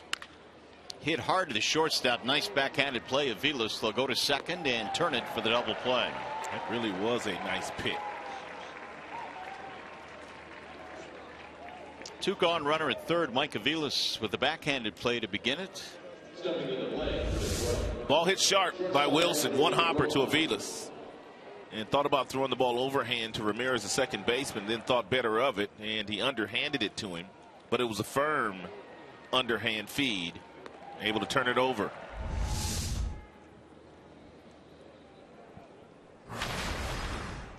Two outs now for Romine. And he'll drive it to center field. A base hit, 2 outs, single knocks in another run. Do it, Andrew. Andrew's got that emergency stance where he goes up there and he spreads way out, and he doesn't really stride. He just kind of picks the front foot up, and then he puts it right back down, and that puts him in a really good position to make some good solid contact. That ball lined sharply right back through the middle. That'll make it 9-2 in favor of the Tigers. That'll bring up RAJAI Davis. That is 13 Tigers hits in this game. Foul back 0-1. RAJAI has 2 of those 13, and he nearly had a third that he was robbed by Chisenhall on a line drive that appeared to be over his head, and he stretched out and made an outstanding catch.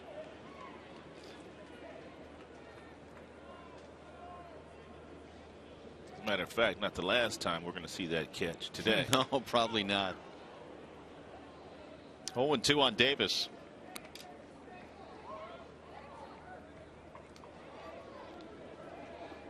Here's that catch. I told you it wouldn't be the last time that you saw this today. He had just come in the game, and that's a great play.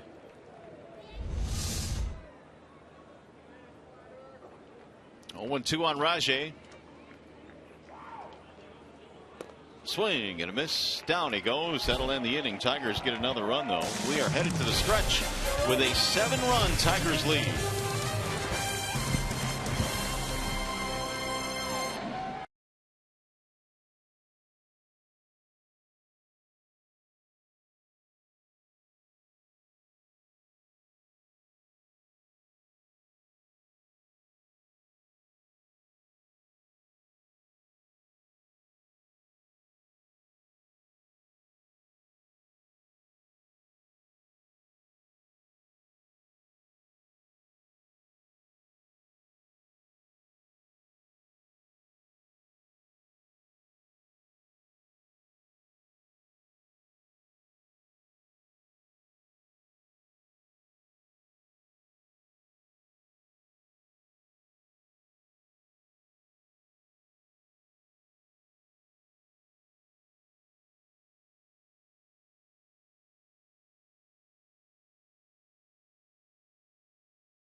Here's some news and notes from today's top performers around the major leagues. Well, Max Scherzer certainly needed a good start because in his previous 7 he had an ERA north of 6. 8 scoreless today in Miami. Zach Greinke, 8 innings, 3 hits, no runs. I guess Zach Greinke is trying to prove me wrong when I said that I thought that Jake Arrieta was going to win the Cy Young in the National League. He says, take that. Yeah, he did. Chris Coghlan, 4 for 5, 2 triples and a homer in Philadelphia today, and Coghlan, a .303 lifetime hitter against the Phillies. That is one of the brightest stories in the game of baseball these days, what the Chicago Cubs are doing after not really being good for a number of years. They've really turned it around. They've got the second wild card position right now in the National League. They are 22 over the 500 mark. It was looking like there for a moment they might be able to overtake Pittsburgh for that top spot in the wild card, and that would have allowed them to host that play-in game instead of Pittsburgh hosting that game. And there's a 7.5 game spread between the last wild card spot and San Francisco. Those numbers, St. Louis, Pittsburgh, and Chicago Cubs, they have some of the best records in all of baseball. Jose Ramirez will lead things off as we go to the bottom of the 7th here in Cleveland. Game 2 in this doubleheader. They gave Jose Ramirez a really nice shot earlier this year to take over that shortstop position. They gave him 81 games at that position. He really didn't perform all that well. Was sent down to the minor leagues, and that's Lindor. It was called up, and Lindor is not going to give that spot up for the next decade. Doesn't appear that way, or it does appear that way. I mean, he's not going anywhere. So it'll be Ramirez, Aviles, and then Santana facing Phillies, who came on in the 6th inning. First one is in for a strike on Ramirez. Do you enjoy the I mean, if you had a choice, you enjoy doing the doubleheader the way that we did it today, or you prefer the day-night doubleheaders? Well, that's a good question. I think the day-night doubleheaders just make for an extremely long day. I kind of like getting it going, but it's really hard to prep for the second game because you have very little time. Tigers don't do this very often. I think I saw the last time they did it was like 2010. Well, we're grateful, this being a travel night, they've done it today. It's pounded back out of play. How about you? What's your preference? I kind of like going back-to-back. Do you? Well, you mentioned it. Last traditional doubleheader was in October of 2010. You're not going to drop both of these today, though, I don't think. Leading 9-2 in the 7th inning of Game 2 here tonight. Little pop-up. Wilson at second base for the out. Yeah, good fastball there thrown by Phillies. And on the hands of Ramirez. Really crowded him. Jammed him for that soft pop-up to Wilson.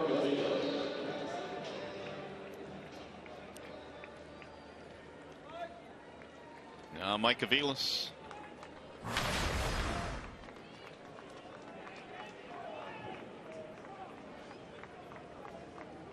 Single and 3 at bats for AVILES. Indians got their only 2 runs today in the very first inning. Ooh, look out. That thing was a bullet, a chuck and duck from Phillies, who ended up on the seat of his pants. Ooh, check your britches. Second hit for AVILES. When you throw those fastballs away and the hitter's not necessarily trying to hit that ball out of the ballpark, but simply just trying to barrel it up and hit a line drive, you see a lot of those line drives that go right back through the middle.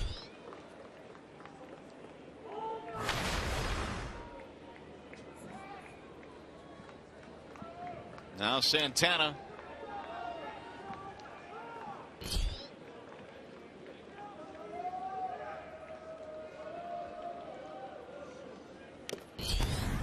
Big swing there from Santana. John Adams packed it in out there in left field. I don't hear him. Well, he's still there, but he packed it in. I don't think he gets going until somebody gets into scoring position. Oh, is that what it is? Yeah, that's what it seems like.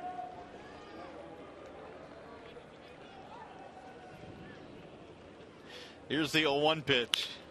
There's a fly ball to center field. It'll be Davis under it. And Santana's out of there, 2 gone. Well, we have a chance. We check in now with John Keating. Mario, you guys were mentioning the last time the Tigers played a straight doubleheader. It was October 1st of 2010. Jim Leland's in the ballpark because the Tigers are having some organizational meetings when we get to Minnesota. So he'll be flying with the team to Minneapolis. And I asked him about that, and he kind of smiled and he said, "We didn't do so good that day, did we?" And I said, no. The starting pitcher was Jeremy Bonderman, followed by Eddie Bonine and Alfredo Figueroa in one of those 2 games that the Tigers played. So you can understand, at least back then, why they didn't do so well. That team had on it Will Rhymes. It had Johnny Damon on it. Tigers were just playing out the string. It seems like we're going to be right there again. Winning the division is a better way to finish, don't you agree? I would agree. Good memory there, too. You brought up Busta Rhymes there. Will Rhymes Will on that Rhymes. team. Remember Will Rhymes, who was all of 5'0", 100 and nothing? But he played more big league games than you and me combined. Absolutely. Absolutely he did. A lot of grit. All right, Keats, thanks. Well, the Tigers, as Rod said, probably going to split this one. I don't see them getting doubled up after putting up a 9-2 lead. Eddie Bonine, there's another name out of the Eddie Bonine and Figueroa. Alfredo Figueroa. Figueroa had a good arm. He was a small guy. He had mid-90s fastball, though. No balls, 2 strikes. And Chisenhall with 2 outs. We're in the 7th. He broadcasts games as long as we've been fortunate enough to broadcast games here for the Tigers, and you see a lot of people come and go. Here's the 0-2. Missed it high, 1-2. That 2010 campaign was Joel Zamaya's final season as a Tiger. Speaking of great arms, man, he had an electric arm. He sure did. Injuries just too much for Joel to overcome. It's fouled off. He and Verlander and a lot of other people. They helped change the culture of baseball in 2006. Pudge Rodriguez, of course, Magglio Ordonez, Carlos Guillen, Polanco, Craig Monroe, a number of guys. And they put the Tigers on the winning track. But it was Pudge Rodriguez in 2004 that really got them on track. When he signed, it just seemed like it was a different kind of feel. We have a potential Hall of Fame, well, not potential, but a Hall of Fame catcher now in the organization. Miggy, of course, certainly has had his say in the turnaround. Oh, for sure. You know, the one name that doesn't get mentioned a whole lot, which I think when he came to Detroit really put up good numbers, was a great guy, Rondell White. He had a good year. You know, he did, and he kind of gave some legitimacy to the Tigers lineup. And he was a veteran, and he was a good leader. Right to the third baseman, Castellanos, and that'll end the inning. No runs, a hit, one man left. We go to the eighth.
Expectations of what a bank can be when it's time. Come to Comerica, your Metro Detroit Chevy dealers. Visit ChevyDetroit.com and see why Chevy drives the Motor City. Wall-side windows, we can do that. We are the factory. And by Dollar Shave Club, shave time, shave money. Back here at Progressive Field, all Tigers here in Game 2 in this doubleheader as they go for the split top 8. And the Tigers now will bat. Tyler Collins will lead it off against Gavin Floyd, who's out there for his second inning of work.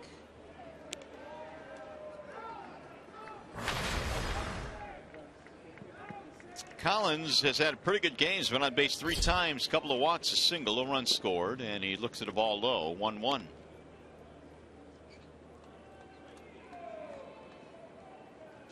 Cabrera, then J.D. Martinez to follow.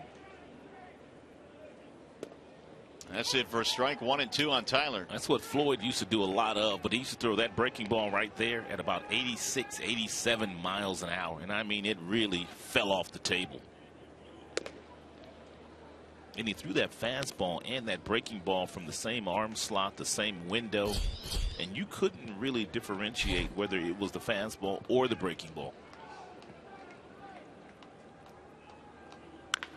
Pulled on the ground to first and straight at Santana. Collins retired, 1 out of the 8th. Now stepping into the Tigers, number 24, MIGUEL Cabrera. So here is Cabrera now, who is 0 for 4 in this one. Mickey's average now 342.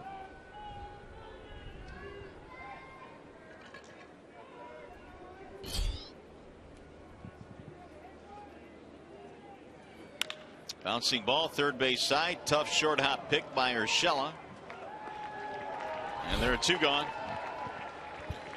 Let's take a look at the big boys, big plays of the game. J.D. Martinez got off to a real nice start here. Got the Tigers on the board in the 3rd inning, and then he continued that a couple of innings ago where he got himself another knock. So just a real nice day for J.D. Martinez. And he about undressed the third baseman, Urshela, in that last double that plated a run. 3 RBIs in this game for J.D. Now 94 on the year. Swing and a miss. Sun was still out when J.D. was doing all that damage. It's gotten a little dark now. What time did you get here today? About 8:30? No, it wasn't quite that. I think it was closer to 9:30. Here's the 0-1 pitch. 1 ball, 1 strike. More action in the Tigers bullpen. Jose Valdez warming up. A 12-hour shift today, but I could not think of a better place to be on a Sunday than doing a doubleheader and watching some professional baseball. Here's the 1-1. Just off the plate. 2 balls, 1 strike. I know a lot of folk in football mode, but I cannot turn the calendar till the season is over. Not yet? Nope, can't turn it. Good for you. Can't do it. I signed up for 162. A strike called, and the count now goes 2-2 on Martinez.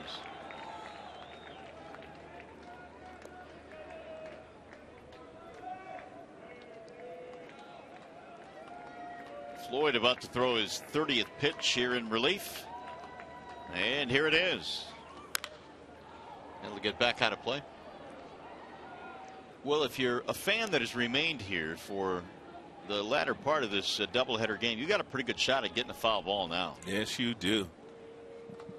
14,487 the attendance. The temperature was in the 60s when we started this game. It wasn't a bad day. Drilled toward left field. That's going to drop. Base hit. J.D. fell behind Floyd. No balls, 2 strikes. He worked the count back to 2-2. Got himself a hanging breaking ball and got himself another knock. Thought maybe Omar wanted high five, and J.D. just kept him hanging. Omar even wears flashy batting gloves. He's something. Omar wore that number 13 very well when he played, wearing number 15 these days because Avila wears 13.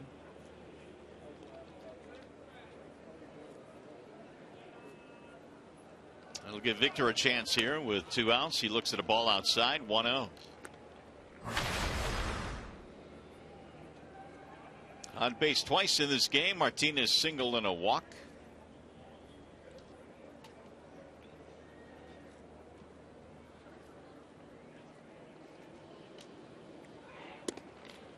Ball high. 2-0.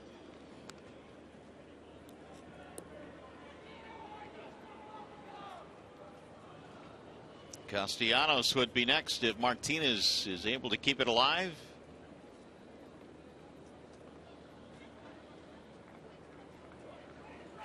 Floyd's 2-0 misses outside. 3-0. He got a couple of quick ground ball outs, then a single, and now he's gone 3-0 on Victor.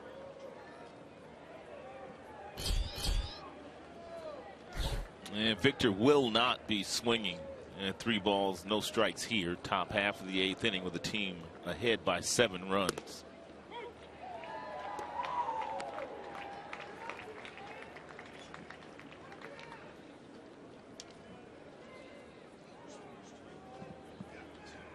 The old unwritten rules, huh? Right.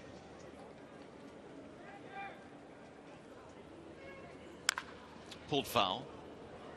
3-2 on Victor.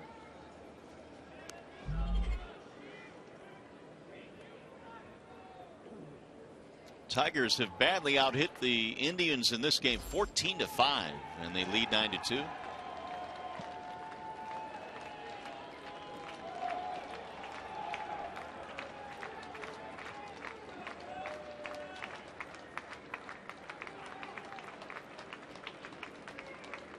Runner going on 3-2, fouled off.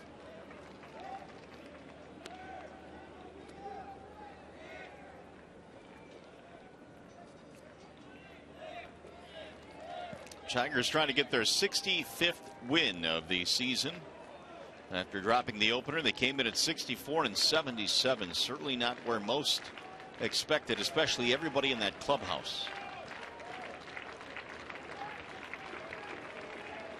Now again, the 3-2 from Floyd. And a chopper hit to the right side. Santana bobbles it. Still has time, though, and he'll shovel to Floyd for the out. No runs, a hit, and 1 man left to the bottom of the 8th we go.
The bottom of the Tigers batting order, batters 6 through 9 have gotten busy here tonight, whether it be Castellanos, Avila, Machado, who started, and Romine. They have just gotten it done, and they've really helped the Tigers score the 9 runs they've scored here this evening. And take a look at this series. 425 with a couple of doubles and 6 stakes, and 9 runs driven in for the 6 through 9 hitters. Well, we go to the bottom of the 8th inning now here in Game 2 at Cleveland, and the Tigers go back to their bullpen. It's going to be Jose Valdez coming out, and he will take his turn on the mound. He did nice work in Toledo this year overall. 42 games down there, 57 innings, 43 strikeouts, walks, well, way too high. 38 of those in the 57 innings pitched with a 3.32 ERA for the hard-throwing right-hander. Tigers called him up from Toledo before the game on September the 4th against these Indians. 3rd stint with the Tigers this year. Chris Johnson leads it off. And he'll take ball 1 outside. Johnson, Sands, and Urshela.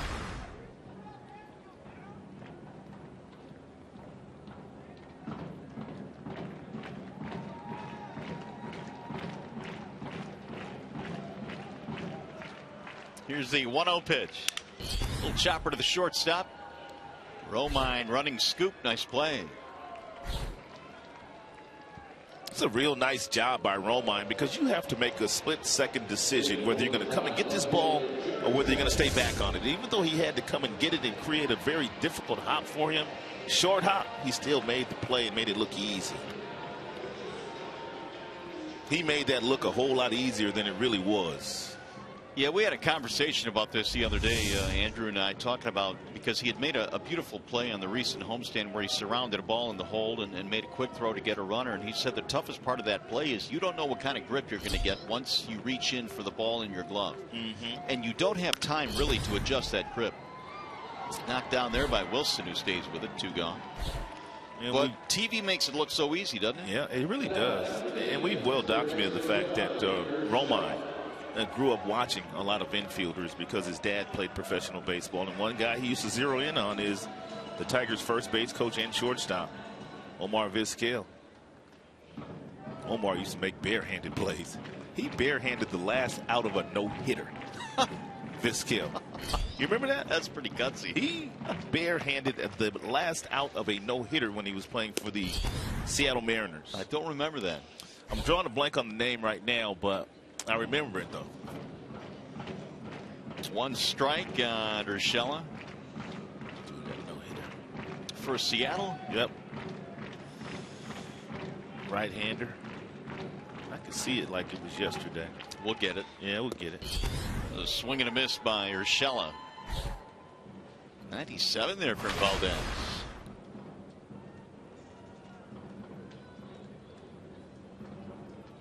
Big burly guy. Oh yeah, it was. You got it now. I can see him too now. I just can't come up with the name. Chris Bosio. Bosio, that's it. There it is. Big burly guy. Once you said that, I kind of got the picture. Isn't he the pitching coach now in Chicago? Yes, Bosio? correct. 0-2 on Urshela.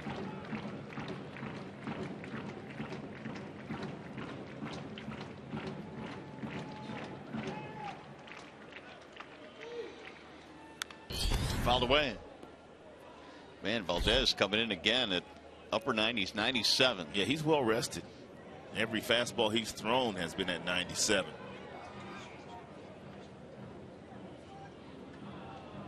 You just have to find the consistency.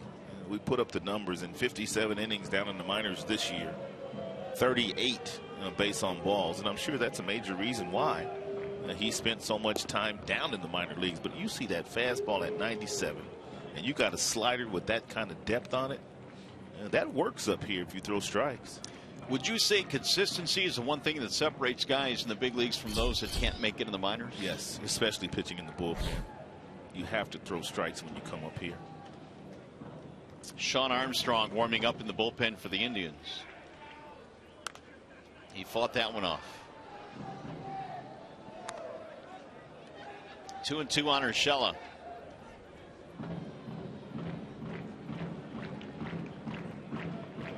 Oh, he's back at it now. Well, apparently you don't need a guy in scoring position to get him going. 2 out, nobody on, looking for a rally.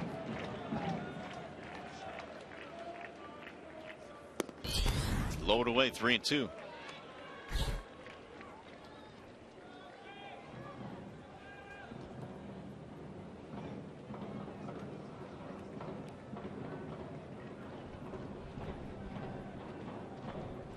John Adams. Got a little different beat going on right now. He does. He's making up some stuff now. He's got a little Latin beat going out there. Well, he's got the mustard and the ketchup and the onions out there dancing in the left field seats, too. He's making up stuff right now. There's a swing and a miss. And so am I. 1, 2, 3. They go to the 8th.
Head to Minneapolis after the game. Tonight it's going to be Kyle Lobstein and Tyler Duffy And Lobstein looking for his 4th win on the season. He got off to a start this year, then he missed basically the entire year until he came back in September. And not a hard thrower is Lobstein, 28 strikeouts. He's walked 20. Tyler Duffy, 2-1 with a 4.18 ERA. Got a new right-hander now for the Indians. That'll be Sean Armstrong. Armstrong pitched in Columbus this year. 16 of 17 in save opportunities with a nice ERA. But take a look at the strikeouts. 80 strikeouts in just 46 games. Wow. That's nearly 2 strikeouts per game. Got his second call up on September the 1st. And he will face Nick Castellanos to get it going.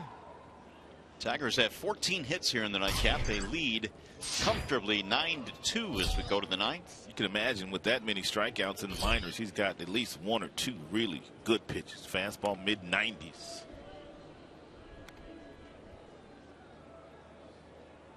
Fastball 94, 95. He also has a cutter at about 90 miles an hour, and he will throw you a curveball. No slider.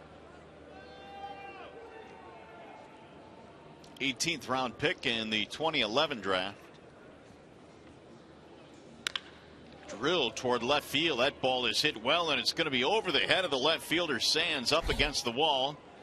And Castellanos with a double. That's his 3rd hit. Nick Castellanos is one of the best fastball hitters on the Tigers team.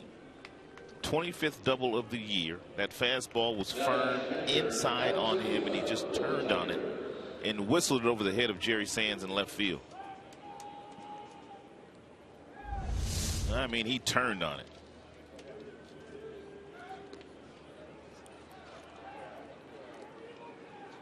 Actually, that was his cutter. That is the 15th Tigers hit in this game. It'll bring up Avila, who's had himself a nice day. Couple of singles, a walk. Indians have not had many nights like this in this ballpark last 15 home games or so. They've really been able to dominate the opponent in this ballpark.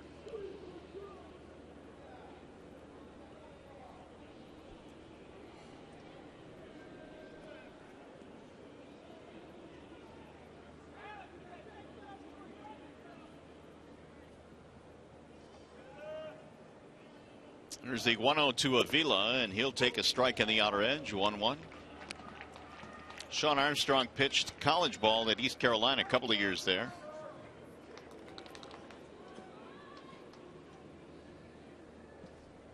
He was born in Greenville, North Carolina. Actually, New Bern, North Carolina. Lives in Greenville. And one just missed the outside corner. 2-1.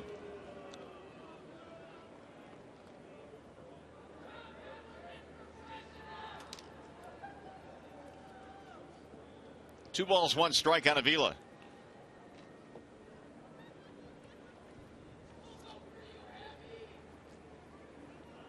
The 2-1 pitch is a strike call. 2-2 on Alex.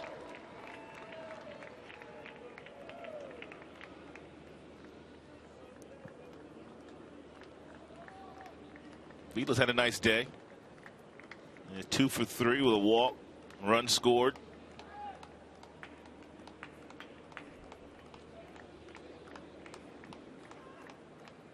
Nearly hit his 4th home run of the season.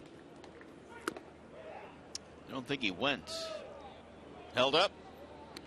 3-2.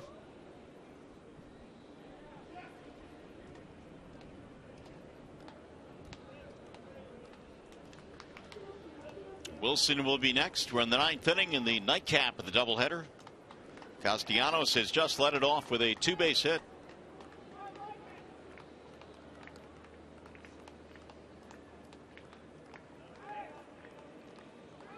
Here's the 3-2 and a bouncing ball back up the middle. This will advance the runner, and Avila is out. 1 away. Castellanos goes to 3rd base. It'll bring up Wilson for the 2nd time.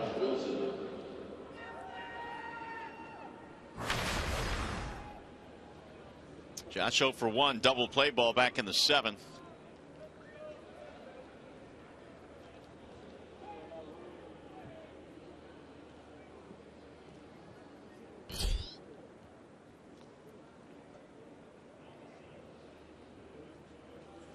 Wilson, big swing there, misses. 0-1. And Wilson may have left the strike zone there, a little over aggressive there with a runner on third, less than 2 outs.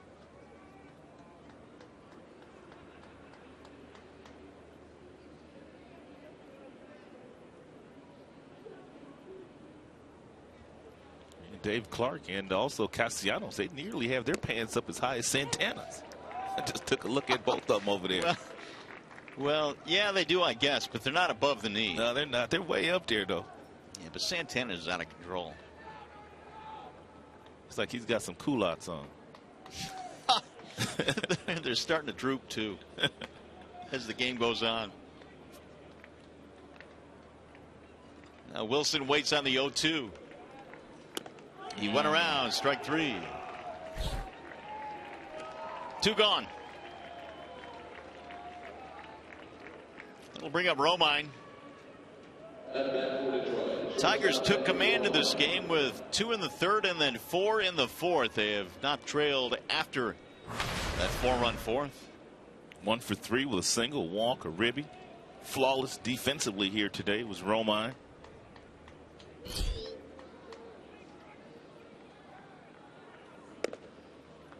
Strike 1.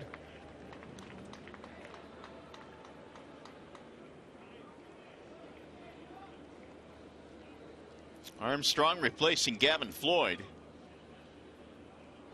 Indians had to go deep into their bullpen in this one when the Tigers knocked out the starter Bauer in the fourth.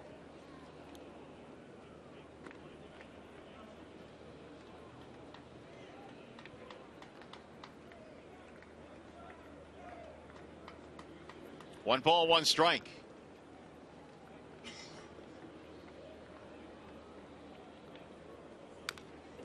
That's fouled back. 1-2 on Romine. The Indians, when we get to the 9th inning, will have Perez, Martinez, and Ramirez. 8, 9, and 1 in their lineup.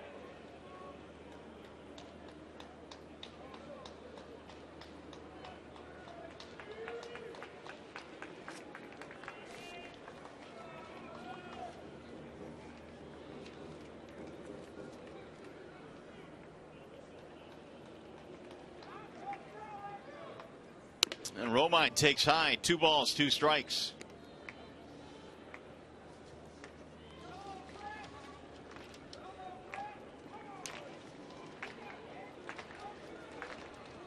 Indians have the Royals coming in next.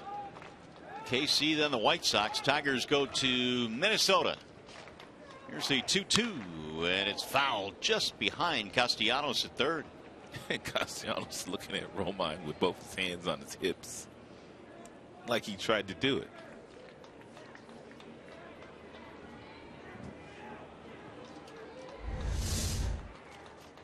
Whoa! And Nick got a little in a hurry. Another foul back out of play.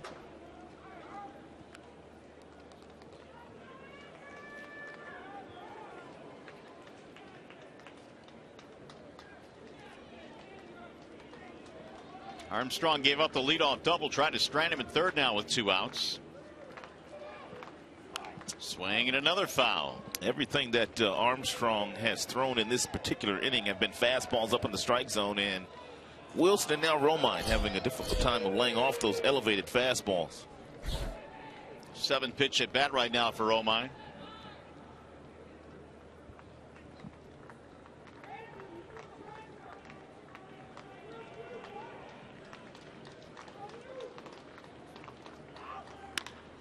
Drilled toward left field. Straight at Sands for the out, and that'll end the inning. Tigers strand to lead off double, but will go to the 9th. 9-2 Tigers.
He whistled the ball off the right field gate only to get a single. It was Rayburn in right field who played it very nicely off the wall and kept him to a single. And you brought it up at the time, probably the hardest single that Alex has ever hit. For the longest, one of the two. So we need 3 more outs to earn the split as Jeffrey Marte comes in to play first base.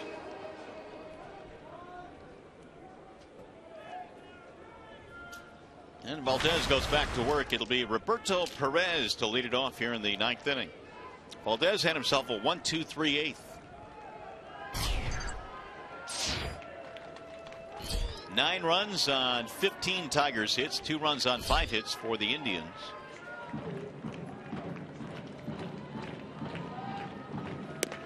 And the first one is a little bit outside, 1-0.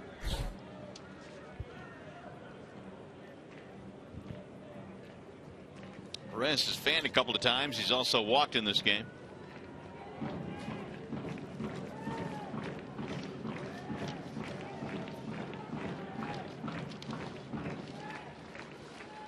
Here's the 1-0 pitch, and it's outside. 2 balls, no strikes on Perez.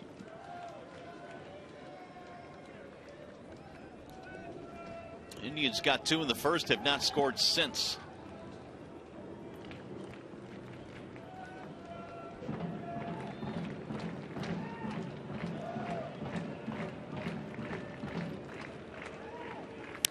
Swings on 2-0, rolls 1 to third, right at Castellanos, who hadn't played exactly where they wanted him to, and a pick down there by Marte, 1 out.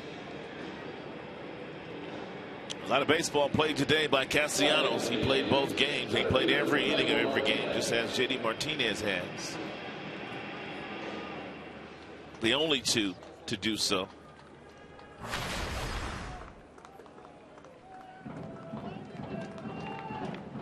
And JD's had himself a real nice second game today. Michael Martinez, the batter, and he looks at a strike, 0-1.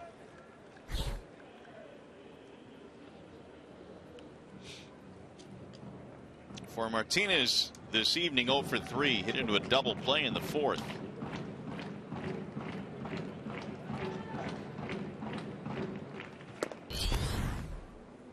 One ball, 1 strike. I think Valdez wanted that call from Dana DeMuth. He's a crew chief, also the home plate umpire in the nightcap.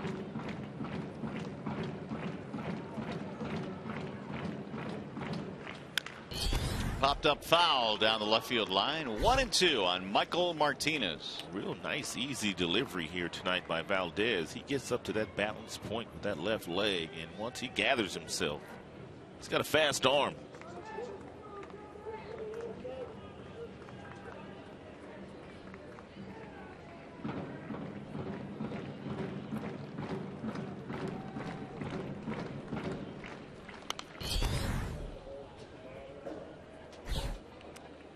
Nothing but really 97-mile-an-hour fastballs. We've seen a lot of them since the game on. Steady diet.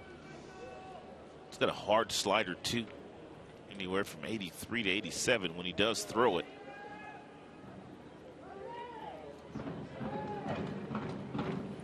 There it is, man. He got him looking. That's wicked.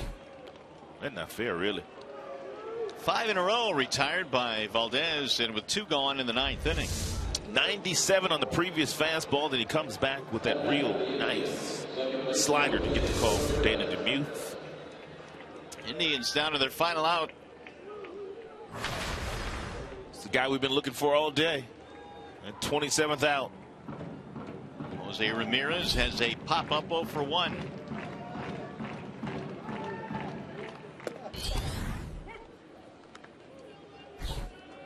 Fastball strike, 0-1. Actually, this is the 54th out. The guy we've been looking for all day. Since 1 o'clock today, we've been looking for this guy. Yeah.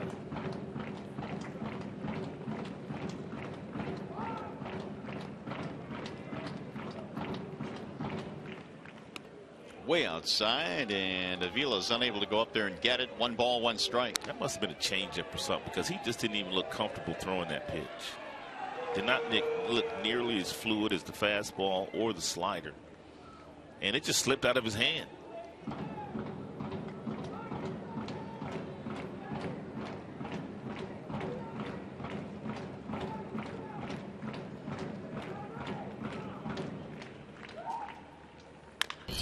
Untitled Chopper back up the middle. Romine will charge, and that is that. The Tigers win game 2 in this doubleheader. Valdez retires all 6 that he faces. And Valdez looked awfully good out there tonight, and a nice split for the boys here. Now it's off to Minnesota. A 3-hour and 52-minute game tonight. 9-2 your final score. Tigers get the split. They'll be back.